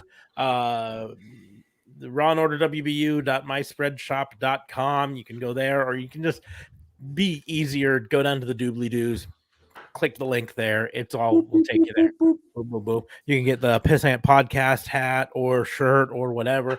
You can get the Sasha Bear. You can get the lovely. Gotta figure out how to turn. It's over there. Shirts to get your autographs on for next show that you definitely go to. Any show doesn't necessarily have to be wrestling. The concerts are opening up now and all that. So it's a good shirt to have, honestly. You never know. What if you randomly see the star, somewhere you're like, oh, no, I don't have a pen and paper. You got a shirt, ladies and gentlemen. So it comes in handy. Definitely. If you're don't have to be a wrestling fan for that one. You just have to be a person who likes entertainment and goes to shows. But so and you can get your best and worst pay-per-view of the year so far, both of which will be wearable on January 1st. Exactly. January 1st. I mean, you still, well, yeah. I mean, there's not another pay-per-view for either of the majors, right? I mean, you could wear one to Impact. They've got another one this year, right? But well, I mean, his joke was that it's going to be on January 1st, so it's going to be the best and worst pay-per-view. I agree, but my point is still the one showing up in December for Impact still could be either of those. Yes, they could. That's a valid point. Right there. Yeah, I'm putting it up. Oh, look at that. Boom. Best and worst right there. Side by side. Also, if you're going to go to a live show, which say maybe you're going to go to WrestleMania in Dallas, which I'm trying to figure out how to reasonably afford decent seats. Smarks, you don't want to sit in the cheap seats, do you? I'd rather not, but I mean, is there cheap seats at WrestleMania? Like, well, there's $120. Yeah, there's cheap-ish comparison. You can also get what was said while I was watching SmackDown with friends tonight. Who the fuck is this? Who the fuck is this? Who the fuck is this? Who the fuck is this? Yeah. So I'm not going to say who it was about. And you can always call the Turks and Caicos Travel and Tourism Board and tell them to please sponsor us, Turks and Caicos. Yes, you sure can. So the links to the merch store is in the doobly-doos. You can also find most of the stuff on Facebook. So you can go to @Pissant Podcast on Facebook and get access to pretty much all the stuff there. It still checks out through Spreadshop, so it's all the same stuff there, all the same quality merch. I'm telling you guys, I know that it always sounds like I'm shilling, but these shirts are super comfortable. Right, especially the premiums. The premiums are incredibly comfortable. The cloth that they're made out of is so soft and comfortable. And the hats, I'm big on the flex fit style hats. I don't like snapbacks, and these things fit so nicely. Those just came back online too. That's kind of fun. I need to get a hat. Yeah, but so merch link is in the doobly-doos. We got our Patreon. You can support us there. But like I always say, the best way and absolute cheapest way to support us is click the like button, click the share button, click the subscribe button. All of that stuff there supports us better than anything. Whether you're liking and sharing and subscribing to the live stream that we do every Sunday and Tuesday night at 10:30 Central, or the replays of it on YouTube, Facebook, or Twitter. Or just the wrestling podcast, the audio only version. It's available in all three of those, right? And the links are in the doobly-doos, and like, share, and subscribe those. It's a free way to support us. It helps us out more than you could possibly know. But on that note, we're going to talk about where you can follow us, right? You can follow me at Raw and Order WBU right there at the bottom of the screen. Pretty much any of the social medias, you can do that one at Raw and Order WBU or Pissant Podcast on Facebook, right? You can follow DA Fave. I killed that fucker. I killed him. Got freaking done. You were talking. Only took you the whole day.